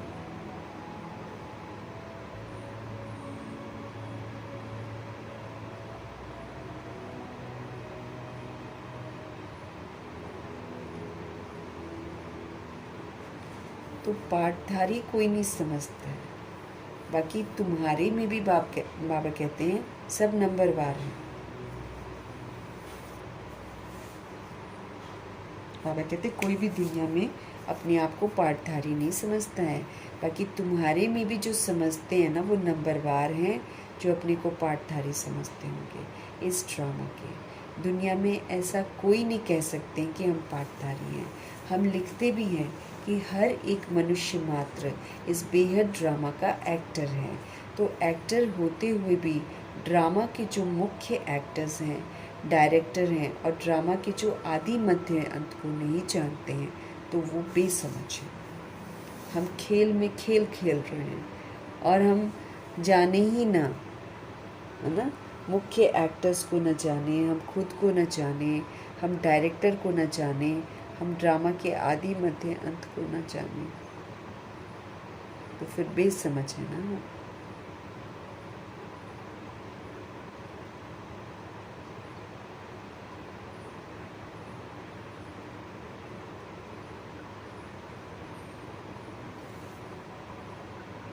तो ड्रामा के मुख्य एक्टर्स, डायरेक्टर और ड्रामा के आदि मध्य अंत को नहीं जानते हैं, तो वो क्या कहलाएंगे? बेसमझ कहलाएंगे।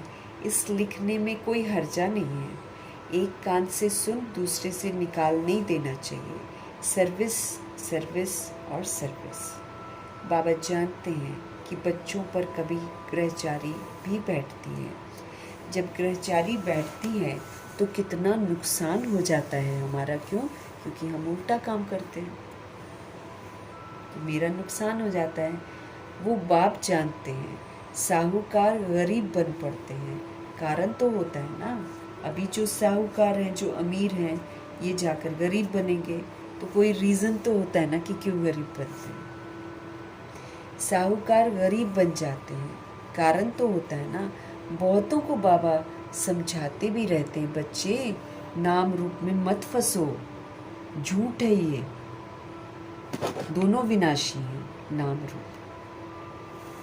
तो बाबा हमको समझ देते हैं कि नाम रूप में मत फंसो।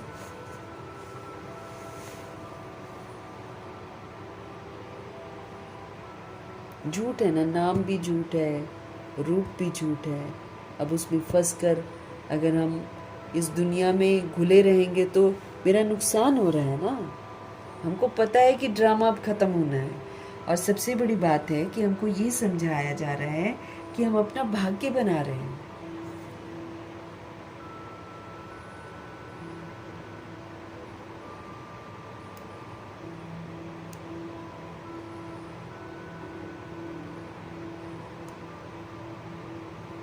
तो भाग्य बनाने की वेला फिर मेरे हाथ से निकल रही है ना। बाबा कहते हैं, बच्चे नाम रूप में कभी मत फंसना, नहीं तो माया ऐसी है जो आपको नाक से पकड़ कर ना खड्डे में डाल देगी। माया ये तो बड़ा धोखा दे देगी। आशिक माशूक यहाँ नहीं बनना है, यहाँ किसी से आशिकी नहीं करनी है। करेंगे तो फिर दुर्गति में चले जाएंगे। बाबा कहते हैं यहाँ आशिक माशूक नहीं बनना है, बनते होंगी आत्माएं, तभी बाबा बता रहे हैं नाम रूप में आत्माएं फंस रही होंगी, इसलिए बाबा सावधान कर रहे हैं। आशिक माशूक कोई विकार के लिए बनते हैं, दूसरे सिर्फ रूप पर फिदा होते हैं। तुम जानते हो सेंटर्स पर भी ऐसे माया के विघ्न बहुत पड़ते हैं, एक दो के नाम रूप में फंस जाते हैं। अगर हम अटेंशन नहीं रखेंगे, अगर हम देही अभिमानी नहीं बनेंगे, अगर हम दूसरों को आत्मा रूप में नहीं देखेंगे, तो नाम रूप में माया फंसा देती है, पता भी नहीं चलता है। माया ऐसी प्रबल है जो माता माता के नाम रूप में, कन्या कन्या के नाम रूप में भी फंस पड़ती हैं। अब ग्रुप बना लेती हैं, वो उसकी सुनेगी, वो उसकी सुनेगी, वो कहेगी मैं नहीं करती तो वो भी कहेगी हाँ चल मैं भी नहीं करती। फिर अच्छा मत बन, चलना है ठीक है मैं भी चलूँगी, उसका प्रोग्राम कैंसिल, वो भी प्रोग्राम कैंसिल कर देगी। ऐसे भी होता है।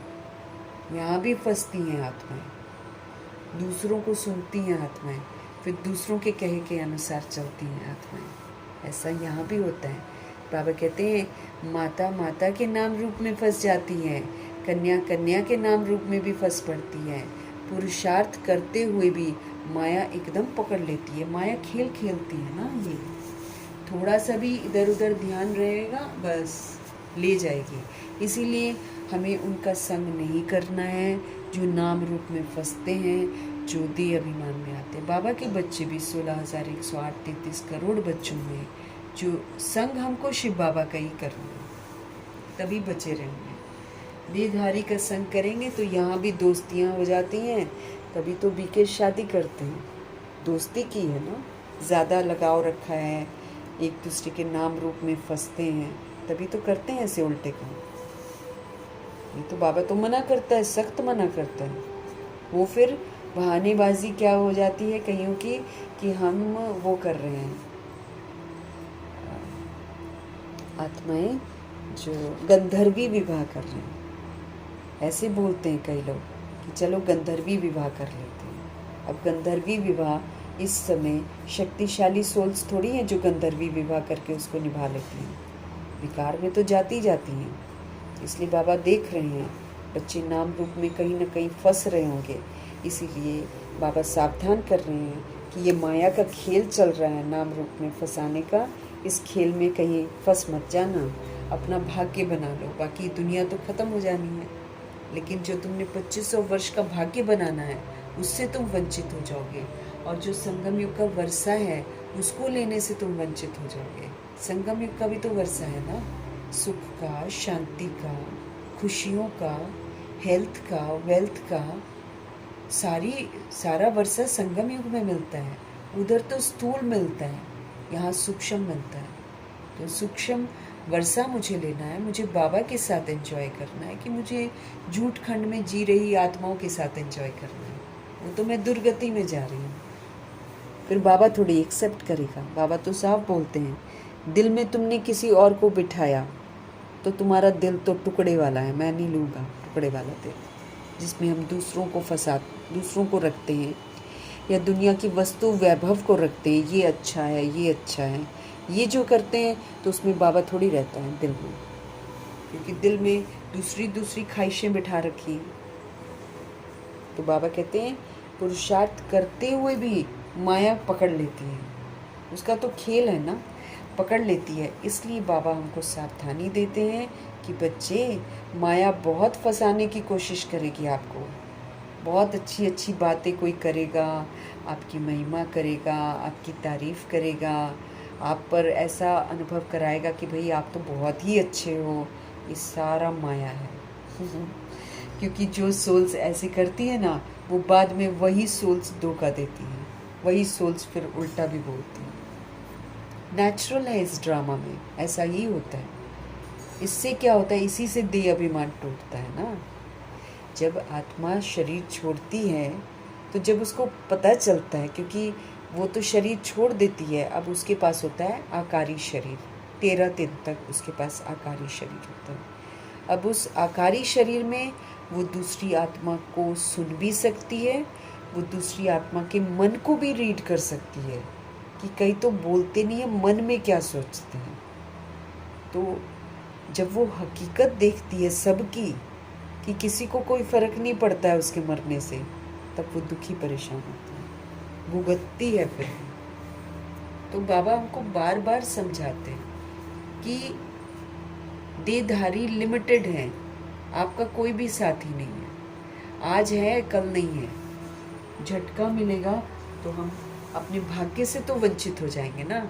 फिर इधर बाबा भी एक्सेप्ट नहीं करेगा, उधर धर्मराज हमको बोलेगा जाओ, जिस आत्मा के साथ तुमने समय बिताया उस आत्मा के पास तुम जाओ। फिर वो आकारी शरीर में वो सोल को उसके पास जाना पड़ता है, फिर भुगतते हैं बहुत ज़्यादा, फिर मुक्त करते हैं, फिर जाकर वापस घर जाते हैं। ट्रिब्यूनल भी एक्सेप्ट नहीं करती है, बाबा भी एक्सेप्ट नहीं करते, फिर आत्मा बहुत पछताती है क्योंकि रिजेक्ट हो गया ना।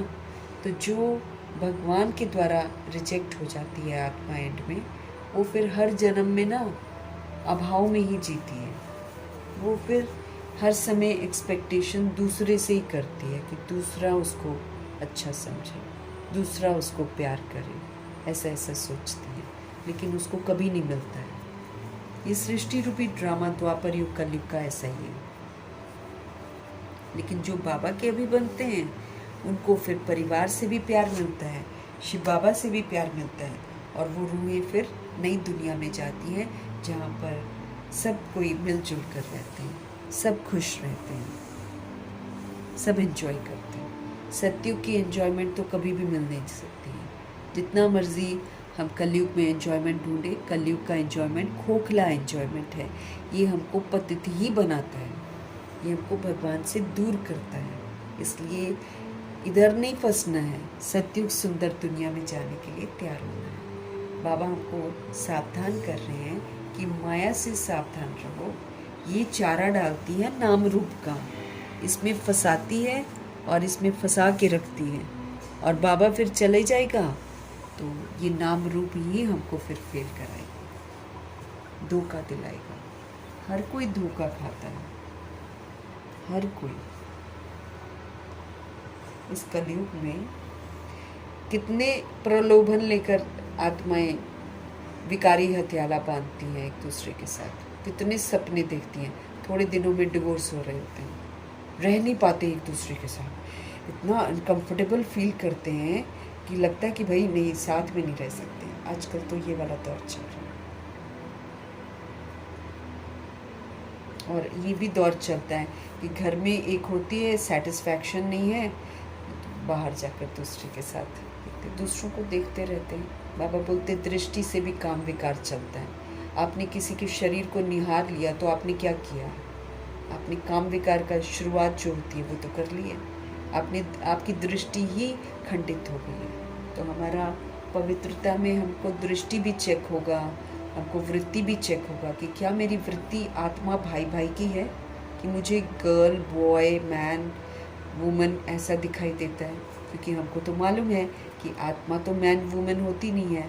आत्मा तो 2 बार मेल बॉडी लेती है, 2 बार फीमेल बॉडी लेती है। जब एक आत्मा दोनों शरीर लेती है तो वो मेल फीमेल कहाँ से हो गई? नहीं हुई ना। तो हमको इस झूठे नाम रूप में फंसना ही नहीं है। तो माया एकदम पकड़ लेती है, पुरुषार्थ करते करते भगवान से छुड़वा देती है और फिर कलयुग में वापस ले जाती है। इसलिए बाबा हमको सावधानी देते हैं।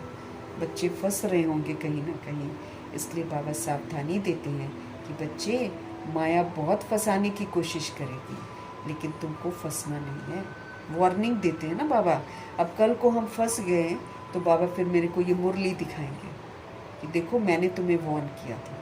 लेकिन आत्माएं क्या करती हैं, बहुत सारी आत्माएं जो फंसती हैं नाम रूप में, वो क्या करती हैं, वो मुरली को ही ध्यान से नहीं पढ़ती हैं, और कुछ तो विकार में जाने से पहले 2-3 महीना पहले मुरली ही छोड़ देते हैं कि ना पढ़ो, न सुनो, न समझो, और चलो उल्टे काम करो। क्योंकि सावधानी देते हैं ना बाबा। तो कोई भी जिसने भी विकारी हथियाला बांधा होगा, है ना, वो बाद में पछताता तो ज़रूर है, लेकिन जिसने भी विकारी हथियाला बांधा होगा, अगर वो उस समय की मुरलियाँ निकाल कर पढ़े तो उसको पता चल जाएगा कि बाबा कैसे सावधान कर रहे थे। बाबा ज़रूर सावधान करते हैं बच्चों को, इसलिए बोलते हैं कि कभी भी मुरली मिस नहीं करना। तो बाबा कहते हैं, बच्चे, माया बहुत फंसाने की कोशिश करेगी, लेकिन तुमको फंसना नहीं है। देह अभिमान में मत आना, ये देह अभिमान झूठा है। अभी किसकी मौत होगी? देह अभिमान की मौत होनी है। विनाश किसका होगा? देह अभिमान का। ये जो बॉम्ब्स बना रहे हैं, ये जो यवन है, यूथ है, मार काट जो करेगा, ये जो हिंदू मुस्लिम सिख ईसाई की लड़ाई है, ये क्या है? देह का अभिमान है, इसकी मौत होनी है। मुस्लिम मुस्लिम के चोले में मरा हुआ मिलेगा, है ना, हिंदू हिंदू के चोले में मरा हुआ मिलेगा, क्रिश्चियन क्रिश्चियन के चोले में। फिर उसमें से जो रूह निकलेगी ना, जो क्रिश्चियन बनी हुई है चाहे हिंदू बनी हुई, वो देखेगी फिर, अरे ये मैं क्या कर रही थी। ये तो देह अभिमान है, तो देह अभिमान की ही तो मृत्यु होनी है अभी। और देह अभिमान कैसे प्रकृति खत्म करेगी? देखो, सब कुछ तोड़ फोड़ देगी, एकदम घर से बेघर कर देगी। जिसको घर का अभिमान होगा ना, मैंने ये बनाया वैसे ही कर, उसको तो घर से बाहर ही निकाल कर उसका तहस नहस करेगी, नहीं तो उसका घर तोड़ देगी प्रकृति, सबका तोड़ेगी, किसी को छोड़ने वाली नहीं है। क्योंकि आत्मा के साथ जब होता है ये सारा कुछ ना, तब वो रियलाइज करती। जो जीते जी परमात्मा की बात को रियलाइज नहीं करते हैं, वो फिर विनाश के समय में रियलाइज करते हैं।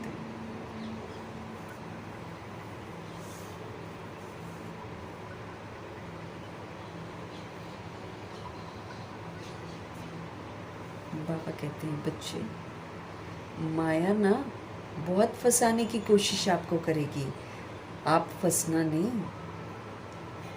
देह अभिमान में मत आना, अपने को आत्मा ही समझो। आत्मा समझेंगे तो होमवर्क याद आएगा कि भाई मैं तो पतित हूँ और मुझे पावन बनना है। आत्मा समझेंगे तो समझ में आएगा कि भाई मैंने तो सज़ाएं लिख रखी हैं अपने लिए, मुझे तो सज़ाएं मिल जाएंगी, इसलिए मुझे तो सज़ा नहीं खानी। ऐसे आएगा ना दिमाग में।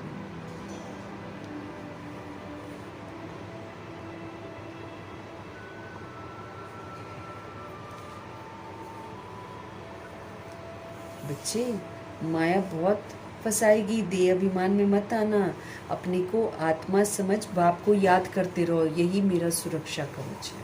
बस इससे हम माया के सारे तूफानों में सेफ रहेंगे, और भी जो प्राकृतिक प्रकोप होंगे उसमें भी हम सेफ रहेंगे, अगर हम अपने को आत्मा समझकर बाप को याद करेंगे। माया के धोखे से बचते रहना है हमको, माया से धोखा नहीं खाना है, माया के धोखे से बचते रहना है। तुम बच्चों को बाप गुलगुल फूल बनाने के लिए आए हैं, तो तुम कांटा मत बनना। तुम्हें किसी बात में संशय नहीं आना चाहिए, भगवान पर शक थोड़ी करनी चाहिए हमको। एक भगवान ही तो सच बता रहे हैं, सारी दुनिया तो झूठ बोले जा रही है, क्योंकि सारी दुनिया अपने आप को बॉडी समझ रही है, वो बॉडी की ही बात करती है, झूठ बोलती है वो। तो बाबा कहते तुम्हें किसी बात में, बाबा की बातों में संशय नहीं आना चाहिए। बाबा तो तुमको खुशबूदार फूल बना रहे हैं। अगर दिल में संशय आया तो सर्विस तो आप कर ही नहीं सकोगे, अच्छी सर्विस नहीं कर सकेंगे। हम सेवा करते हैं और अंदर में मेरे को भगवान पर विश्वास नहीं है और हम सेवा कर रहे हैं, तो वो अच्छी सर्विस थोड़ी होगी। अगर दिल में संशय आया तो सर्विस अच्छी तरह कर नहीं सकेंगे, अंदर गुटखा तो खाते ही रहेंगे। हिम्मत रखनी चाहिए, टाइम तो बहुत थोड़ा है। बाबा की मुरली सुनेंगे तो फिर उमंग उत्साह बना रहेगा। आत्म प्रकाश बच्चा ठीक रीति चित्रों तरफ अटेंशन दे रहा है। बॉम्बे वालों के भी दिमाग में आना चाहिए, मुख्य चित्र को पहले बनाना पड़े। जांच करनी चाहिए कि बाबा डायरेक्शन देते रहते हैं कि कैसे चित्रों में उन्नति होनी चाहिए और अच्छा उसको रिफाइन बनाते जाओ। सच में पहले से अब तो बहुत रिफाइन बन गया है, तो और भी बाबा जैसे जैसे समझ देते जाते हैं वैसा वैसा बाबा चाहते हैं कि चित्रों में उसको दिखाते जाओ। तो मुख्य चित्र को पहले बनाना पड़े। जांच करनी चाहिए कि बाबा हमको डायरेक्शन देते रहते हैं कि कैसे हम चित्रों में उन्नति करें। ऐसी कोई युक्ति रचो जो सीढ़ी का चित्र एरोड्रोम पर रखा जाए, जहाँ पर प्लेन वगैरह चलते हैं वहाँ पर रखा जाए, और ये चित्र देखकर सब खुश होंगे, आखिर समझेंगे कि इनको मत देने वाला कौन है। उनकी बुद्धि में आएगा ये इनको कौन बता रहा है। तो बच्चों को बहुत नशा चढ़ना चाहिए। अब बाबा युक्ति बताते रहते हैं और फिर बच्चों को उसी प्रमाण चलकर सेवा करनी है। बच्चों को बहुत नशा चढ़ना चाहिए। बाबा ये चाहते हैं कि हमको खूब नशा चढ़े और हम पूरे उमंग उत्साह से सेवाओं पर हाजिर रहें।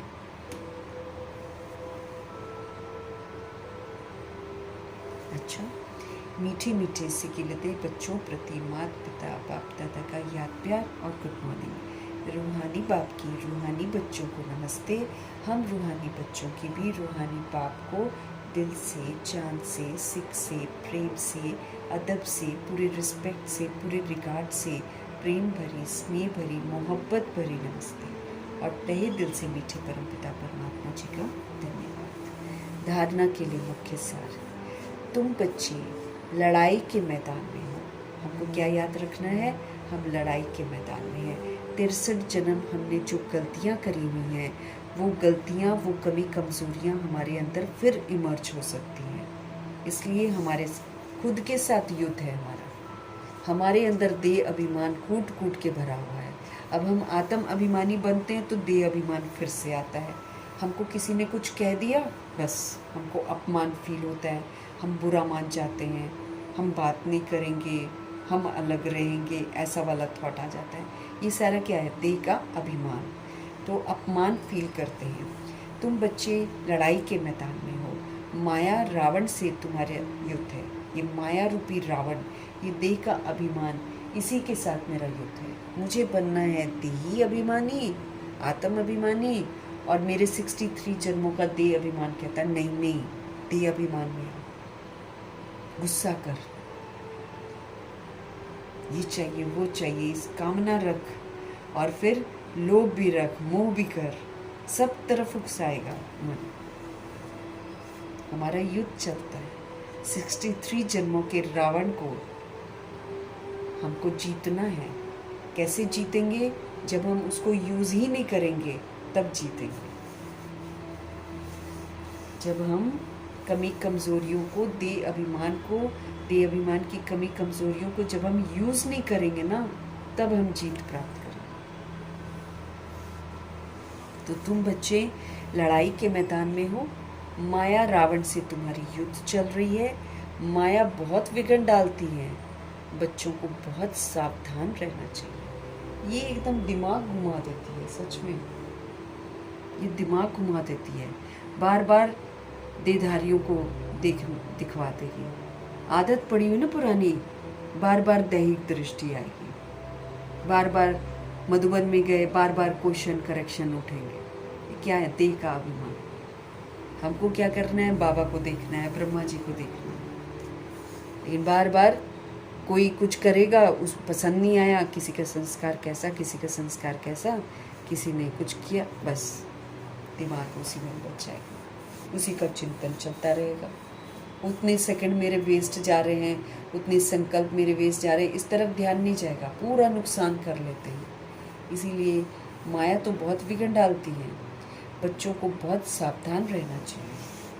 इसलिए हमेशा अलर्ट, हम आत्मा समझना है और एक परमात्मा को याद करना है। बाकी और कुछ किसी को देखना सुनना नहीं है। सभी को अच्छाई का सहयोग देना। बस हमें ये याद रखना है कि मुझे क्या करना है।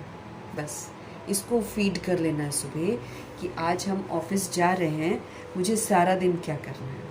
आज मैं आत्मा घर में हूँ, मेहमान आएंगे, घर के सदस्य आएंगे, मुझे उनके साथ कैसा व्यवहार करना है, मुझे क्या करना है। वो क्या कर रहे हैं उसके प्रभाव में मुझे नहीं आना है। वो तो देह अभिमान में रहेंगे, वो तो देह अभिमान वाला पार्ट बजाएंगे। मुझे क्या करना है? मुझे आत्म अभिमानी वाला पार्ट बजाना है, चाहे कुछ भी हो जाए। ऐसे करके बाबा चाहते हैं कि हम सुबह उठकर अपना फिक्स करें और फिर सारा दिन सावधान रहें। बड़े प्रलोभन आएंगे, बहुत लोग विचलित करने आएंगे। कोई खामखा के आपकी महिमा करके चला जाएगा, कोई खामखा आपकी बेइज्जती करके चला जाएगा, बहुत कुछ होगा। लेकिन न मुझे बेइज्जती प्रभावित करे तो न मुझे महिमा प्रभावित करे। वरना अंदर से भी डिस्टर्ब नहीं, बाहर से भी डिस्टर्ब नहीं। हमने स्वीकार ही नहीं किया कुछ किसी का। रॉयल आत्मा खाली देगी, रॉयल आत्मा कभी किसी से कुछ लेगी नहीं। राजा आत्मा, बाबा क्या बोलते हैं? मैं हर बच्चे को स्वराज्य अधिकारी के रूप में देखना चाहता हूँ, राजा बच्चा के रूप में देखना चाहता हूँ। तो राजा क्या करेगा? हमेशा देगा देगा देगा, और यहाँ पर हमको क्या देना है? स्थूल नहीं देना है, हमको यहाँ पर सूक्ष्म सब कुछ देना है सबको।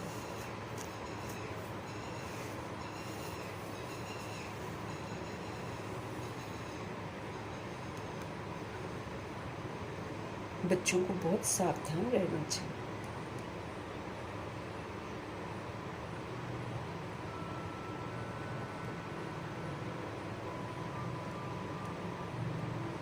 हर एक को अपनी उन्नति के लिए विचार करना कि कैसे मैं प्रोग्रेस करूं, कैसे मैं प्रोग्रेस करूं, चित्रों पर कैसे समझाएं, सेवा को कैसे बढ़ाएं, इस तरफ हमारा ध्यान रहना चाहिए। चित्रों में ऐसा क्या डालें जो मनुष्य बहुत इजीली समझ जाए सारा कुछ, इस तरफ ध्यान रहना चाहिए। सदगुरु जी का वरदान।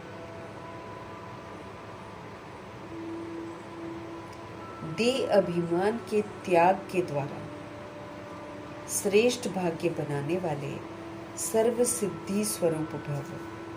बाबा कहते हैं आप देह के अभिमान को त्याग दो, मतलब कभी भी अपने आप को देह मत समझो और कभी भी उसका अभिमान मत करो, क्योंकि आत्मा जब देह का अभिमान करती है तो प्रकृति और ड्रामा उसकी देह को छीन लेती है। छीनते हैं ना, तो देह तो छिन जाएगी। इसीलिए इस देह का घमंड क्या करना है?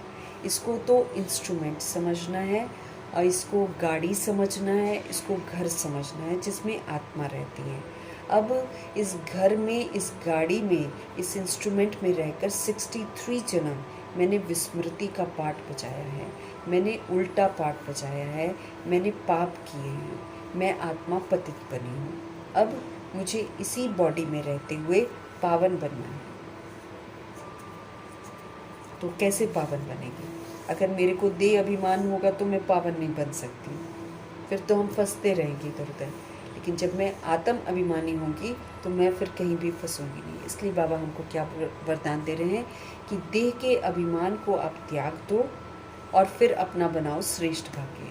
जो देह अभिमान में है वो अपना भाग्य नहीं बनाएगा, वो इस देह की दुनिया में फंसा रहेगा, इस देह की दुनिया को देखेगा, इस देह की दुनिया की बातें सुनेगा, इस देह की दुनिया के लोगों के साथ, देहधारियों के साथ वो संपर्क करेगा। लेकिन जो त्याग देगा वो फिर अंतर्मुखी बनेगा, वो आत्मा की दुनिया, परमात्मा की दुनिया में रहेगा। वो समझेगा कि मुझे पावन बनना है। और फिर जब वो मिलेगा किसी से, उसका यही दिमाग में रहेगा इसको देही अभिमानी कैसे बनूं, उसके साथ देही अभिमानी वाला व्यवहार करेगा। फिर आत्माएं देखेंगी उसका बदला हुआ व्यवहार, फिर उसको पूछेंगी भाई तुम्हारे में इतना बदलाव कैसे आया। फिर वो जब बताएगा फिर वो सुन लेंगी। जब तक हमारे में बदलाव नहीं आएगा तब तक बाहर की आत्मा हमारी बात नहीं सुनेगी।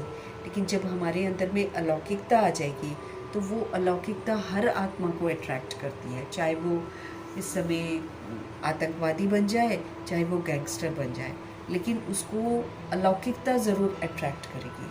तो ऐसी रूहें भी ऐसी आत्माओं के संपर्क में आएंगी तो उनको बहुत अच्छा लगेगा और वो अपने आप को परिवर्तन करेंगे। इस विधि से आत्माओं को है ना प्रभु का बनाना है, ये हमारे मकसद में रहना चाहिए। तो देह अभिमान के त्याग के द्वारा बाबा कहते बनाओ अपना श्रेष्ठ भाग्य, और जब तुम श्रेष्ठ भाग्य बनाओगे सारी सिद्धियों को प्राप्त करोगे। आप जो बोलोगे वही होगा, आप जो बोलोगे वही हो जाएगा। सिद्धि स्वरूप आप जो संकल्प करोगे, अपने लिए करोगे, दूसरों के लिए करोगे, वो सिद्ध हो जाए अगर हम देह अभिमान का त्याग करेंगे तो। कि आत्मा बनकर जब बोलेंगे तो सिद्ध हो जाएगा, क्योंकि आत्मा बनकर बोलेंगे तो भगवान की याद में रहेंगे, भगवान की याद में रहकर फिर हम करेंगे तो फिर देखो सिद्ध हो जाएगा।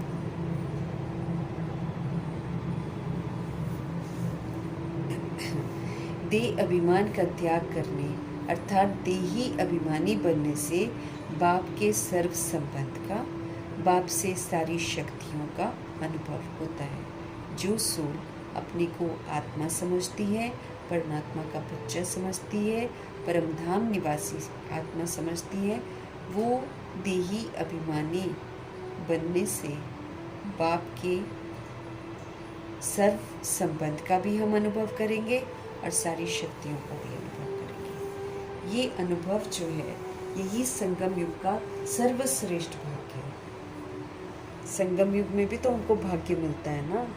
तो संगम युग का सर्वश्रेष्ठ भाग्य है कि भगवान मेरा सर्व संबंधी बन जाता है। वो मेरा दोस्त बन जाता है, माता पिता बनता है, भाई बहन बनता है, क्योंकि सारे रिश्तों से हमको दुख मिलता है, क्योंकि सारे रिश्ते देह अभिमान के हैं, सारे रिश्ते स्वार्थ के हैं इस समय।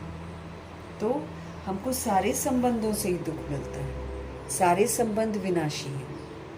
इसीलिए जब हम देही अभिमानी बनते हैं, अपने को आत्मा समझते हैं, परमात्मा का बच्चा समझते हैं, तो देही अभिमानी बनने से फिर बाबा हमारे सर्व संबंधी बन जाते हैं। वो हमें सारे संबंधों का सुख अनुभव कराते हैं, फिर हमें सारी शक्तियाँ देते हैं। तो ये अनुभव करने का समय चल रहा है। ये अनुभव भी संगम युग का सर्वश्रेष्ठ भाग्य है।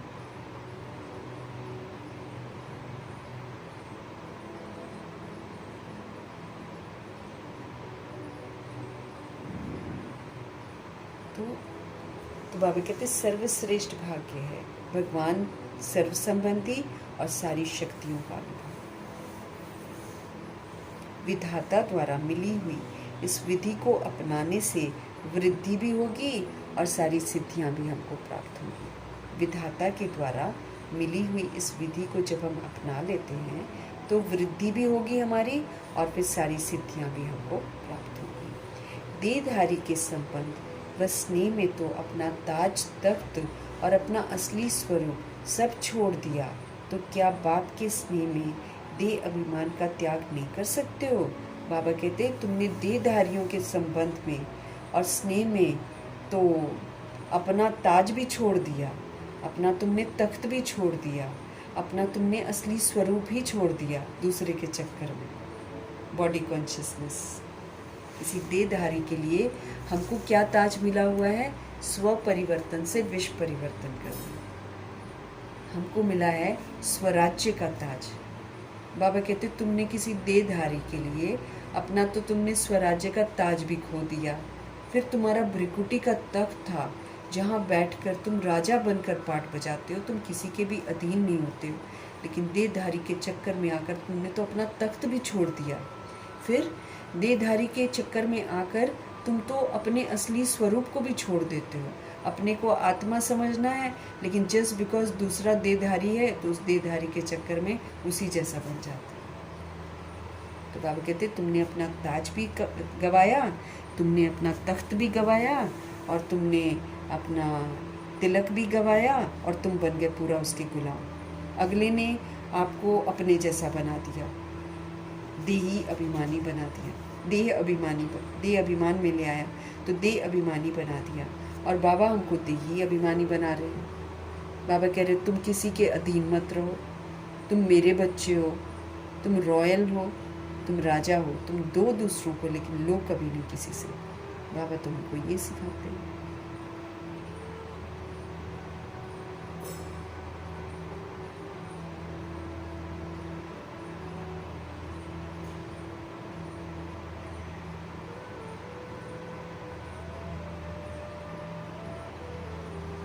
तो अपना ताज तख्त और तुमने असली स्वरूप अपने आप को आत्मा समझना, सतगुणी आत्मा समझना, जो इतने बाबा स्वमान देते, बाबा कहते उसको भी तुमने छोड़ दिया देहधारी के चक्कर में। तो अब क्या तुम बाप के स्नेह में देह अभिमान का त्याग नहीं कर सकते हो? तुमने तो देहधारी से स्नेह करके अपना सब कुछ खोया और दुर्गति को पाया। तो अब बाप के स्नेह में क्या तुम अपना एक देह अभिमान नहीं छोड़ सकते हो? छोड़ दो देह अभिमान। इसी एक त्याग से सर्वभाग्य प्राप्त हो जाते हैं। जिसने देह अभिमान छोड़ दिया वो पद्मा पदम भाग्यशाली बन जाता है। उसको सर्व तरह का भाग्य प्राप्त होता है। उसको ताज भी मिलता है, तख्त भी मिलता है, तिलक भी मिलता है, शक्तियाँ भी मिलती हैं, गुण भी मिलते हैं, स्वमान भी मिलते हैं, वरदान भी मिलते हैं। भरपूर कर देते हैं उसको भगवान। सूक्ष्म रूप में भी भरपूर करते हैं और स्थूल रूप में भी भरपूर कर देते हैं।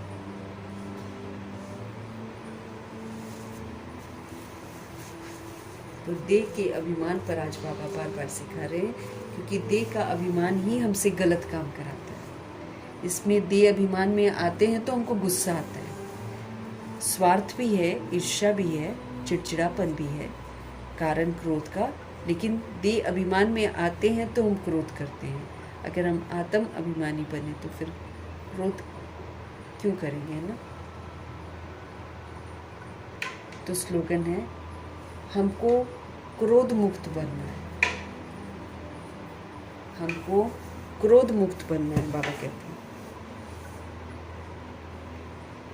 तो कल की तरह आज भी बाबा बोल रहे हैं, क्रोध मुक्त बनना है ना, तो स्वार्थ के बजाय निस्वार्थ बनो।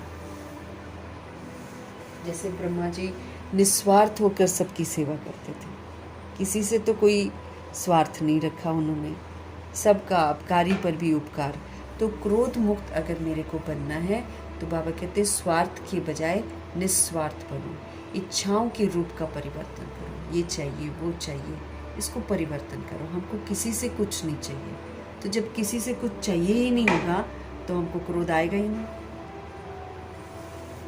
हमको जब किसी से कुछ चाहिए ही नहीं होगा तो बाबा कहते फिर क्रोध आएगा ही नहीं ना। तो क्रोध मुक्त बनना है तो क्या करना पड़ेगा, स्वार्थ के बजाय हम निस्वार्थ बने, इच्छाओं के रूप को हम परिवर्तन कर दें। कोई भी एक्सपेक्टेशन किसी से भी नहीं, हमको किसी से भी कुछ नहीं चाहिए।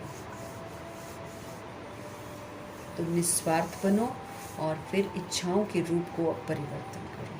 अब देने वाले बनो, लेने वाले नहीं।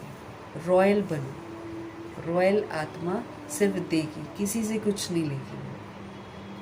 अव्यक्त इशारे हमको मिल रहे हैं ताकि हम अपवित्रता के बीज को ख़त्म करें। क्यों?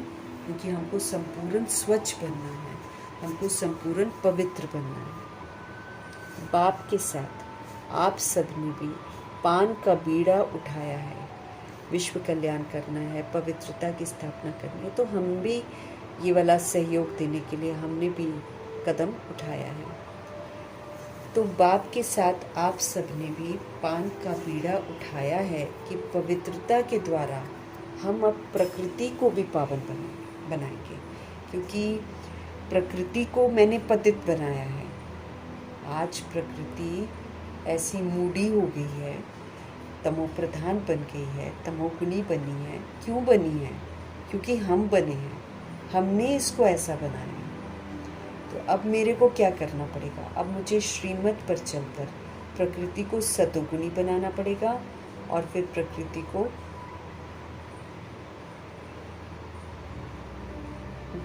फिर से हमको सतो प्रधान बनाना है ना, तो पावन बनाना है। बाबा कहते हैं तुमने भी तो, बाबा तो पवित्र बनाने के लिए आए ही हैं, लेकिन हमको भी पवित्रता के द्वारा, पहले हम पवित्र बने, पवित्रता के द्वारा हम प्रकृति को भी पावन करेंगे। तो ये संकल्प पूरा करने के लिए बाप दादा चाहते हैं कि विश्व का हर एक बच्चा पहले तो लगाव मुक्त बने, अटैचमेंट अपनी ख़त्म करो, उससे अटैचमेंट, उससे अटैचमेंट, उससे बहुत सारी चीज़ों से, हमको वस्तुओं से अटैचमेंट हो जाती है, हमें कपड़ों से अटैचमेंट हो जाती है, हमें ज्वेलरी से अटैचमेंट हो जाती है, हमें बहुत सारी चीज़ों से, व्यक्तियों से अटैचमेंट हो जाती है, तरह तरह की अटैचमेंट होती है। लेकिन ये ड्रामा हर बार दिखाता है कि इस अटैचमेंट से कुछ नहीं मिलता।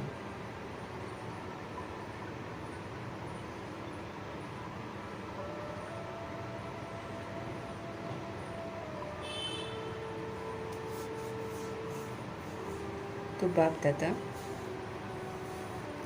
कहते हैं कि ये संकल्प पूरा करना कौन सा, कि हम प्रकृति को पवित्र बनाएंगे।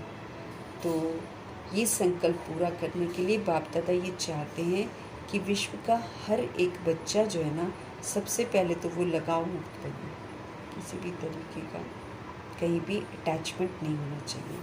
चाहे साधनों से अटैचमेंट हो, चाहे व्यक्ति से अटैचमेंट हो। बहुतों को मोबाइल से बहुत अटैचमेंट है, मोबाइल नहीं मिलेगा तो दिमाग ख़राब हो जाता है, कई बच्चों का अटैचमेंट बहुत है। तो हमको देखना चाहिए कि ये सारी चीज़ें हमसे छीन ली जाएंगी, है ना। इसलिए हमको किसी से अटैचमेंट नहीं रखनी है। साधन को यूज़ कर रहे हैं, सेवा के लिए यूज़ कर रहे हैं, बस ये कभी भी क्लोज़ हो जाएगा तो फिर उस समय इमीडिएटली छोड़ देना है। तो साधनों को यूज़ करना और चीज़ है, यूज़ करो लेकिन लगाव अलग चीज़ है, अटैचमेंट अलग है। फ़ोन के लिए फिर कई लोग दूसरे को मार भी देंगे, ऐसे भी आजकल हो रहा है ना। बच्चे जब एकदम हावी हो जाते हैं, फ़ोन के बिल्कुल वशीभूत हो जाते हैं, तो पहले ही उनको रोकना चाहिए। जब वशीभूत हो जाते हैं फिर थोड़ी वो रुकेंगे, फिर तो आउट ऑफ कंट्रोल हो जाते हैं। फिर तो अगर आप उनको बंद करेंगे, अब कई लोग हैं जैसे गेम्स बच्चे खेलते हैं तो एक्सट्रीम में चली जाते हैं बच्चे, तो माँ बाप फिर परेशान होते हैं। शरीर के माँ बाप जो होते हैं वो फिर तरह तरह के उपाय अपनाते हैं।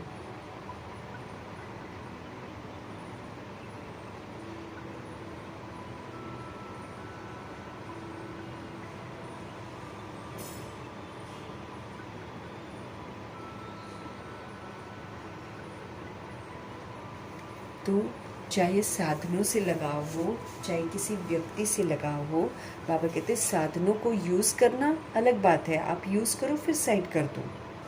अब ये नहीं कि यूज़ कर रहे हैं तो बस यही मेरी ज़िंदगी बन जाए, है ना, ऐसा नहीं होना चाहिए। क्योंकि जिनकी ज़िंदगी बन जाती है, अभी भी 3 लड़कियां जो एक साथ, 3 बहनें थी ना, उन्होंने एक साथ वो करा था, सुइसाइड करा था। छोटी छोटी लड़कियां हैं, बड़ी नहीं हैं, छोटी छोटी लड़कियां हैं, लेकिन बस फ़ोन की वजह से उन्होंने सुइसाइड करा। फ़ोन से उनको वंचित किया गया था, फ़ोन मत यूज़ करो, बस उसी में तीनों कूद गई बिल्डिंग से नीचे, मर गई। क्या मिलेगा, रूह भटकेगी फिर से।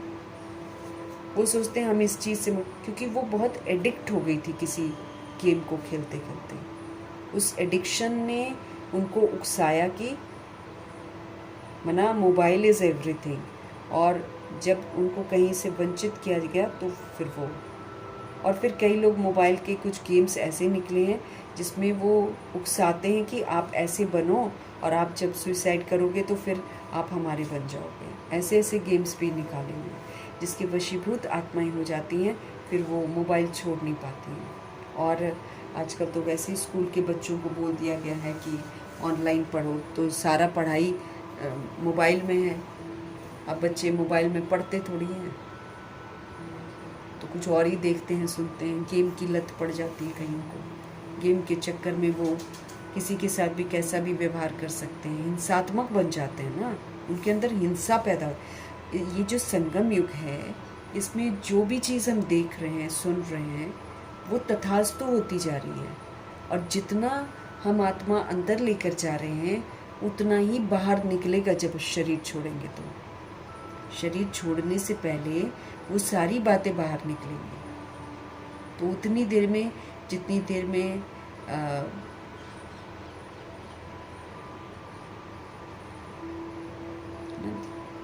बाबा क्या कह रहे हैं कि जितनी देर में, अब अंत समय में तो हमको भगवान को याद करना है ना। अब भगवान को याद नहीं करेंगे, मेरे को वही बातें याद आएंगी, क्योंकि मेरे को खाली होना है ना। आत्मा अभी का जो रिकॉर्ड करेगी, वो जो अंत में बाबा की श्रीमत के विपरीत चलकर जो ये सारा बाहर निकाला जाता है, फिर आत्मा फ्री होकर उड़ती है, नहीं तो उड़ नहीं सकती है ना। इसीलिए इस समय हमको अपनी बुद्धि रूपी झोली में ज्ञान रतन भरने हैं। जो बाबा कह रहे हैं ना, वो भरना है, बाकी और कोई चीज़ नहीं। आप देख लो, दिन भर में अगर हम कोई चीज़ देखते हैं जो श्रीमत के विपरीत होती है ना, तो जब योग करने बैठते ना, वही चीज़ सामने आ जाती है। किसी भी व्यक्ति को देख लो, आप देखो वही व्यक्ति सामने खड़ा होगा योग में, और अभी ये हाल है, तो फिर सारा क्लीन करना पड़ेगा ना मुझे शरीर छोड़ने से पहले, क्योंकि जो अंदर जा रहा है वो इमर्ज ज़रूर होगा। ये मुझे ध्यान रखना है। तो साधनों को यूज़ करो, यूज़ करने की तरह उसको यूज़ करो ना, वो अलग बात है, लेकिन उससे लगाव हो जाना और उसके साथ हमेशा बैठे रहना, वो तो अलग चीज़ है।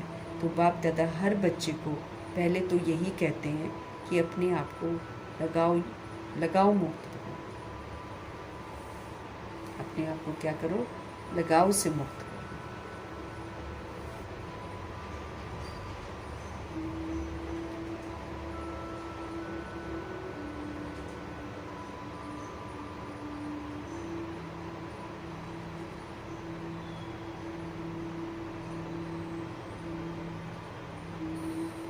तो लगाव अलग चीज़ है, साधनों को यूज़ करना अलग चीज़ है। तो बाप दादा हर बच्चे को पहले तो यही समझते रहे हैं कि अपने आप को अटैचमेंट से मुक्त करो। अटैचमेंट है कि नहीं है, थोड़ी देर के लिए, एक दिन के लिए आप उससे अलग होकर देखो। क्या आप डिटैच रहते हो कि फिर बार बार मन करता है नहीं थोड़ा सा देख लेते हैं, थोड़ा सा ये कर लेते हैं, थोड़ा सा वो कर लेते हैं। ऐसे करके हमको बहुत सारी चीज़ों से अटैचमेंट होता है, सिर्फ मोबाइल नहीं है, और भी बहुत सारी, खान पान से हमको बहुत अटैचमेंट होता है, व्यक्ति से अटैचमेंट हो जाता है। तो हमको किसी से भी अटैचमेंट नहीं रखनी है, न्यारा बनना है।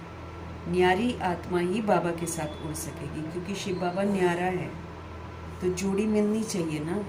तो न्यारे के साथ न्यारा बनकर ही उड़ सकते हैं। बॉडी कॉन्शियस होकर हम नहीं उड़ सकते हैं किसी के साथ, मतलब शिव बाबा के साथ हम नहीं उड़ सकते। तो आज हमको बार बार बाबा ने प्योरिटी की तरफ ध्यान खिंचवाया है और देह अभिमान की तरफ। देह अभिमान हमको अच्छा नहीं बनने देता, ये हमको काम, क्रोध, लोभ, मोह, अहंकार में लाता ही लाता है। हम एक्सपेक्टेशंस करते हैं दूसरी आत्माओं से, ये ऐसा करे वैसा करे, हमको नहीं करना है। स्वार्थ से अपने आप को मुक्त करना है, अटैचमेंट से अपने आप को मुक्त करना है। नहीं तो ये अटैचमेंट हमको फेल करा देगा। मिलेगा कुछ भी नहीं मेरे को, लेकिन फेल ज़रूर हो जाएंगे जब देखेंगे कि कोई भी प्राप्ति मेरे को नहीं हुई है।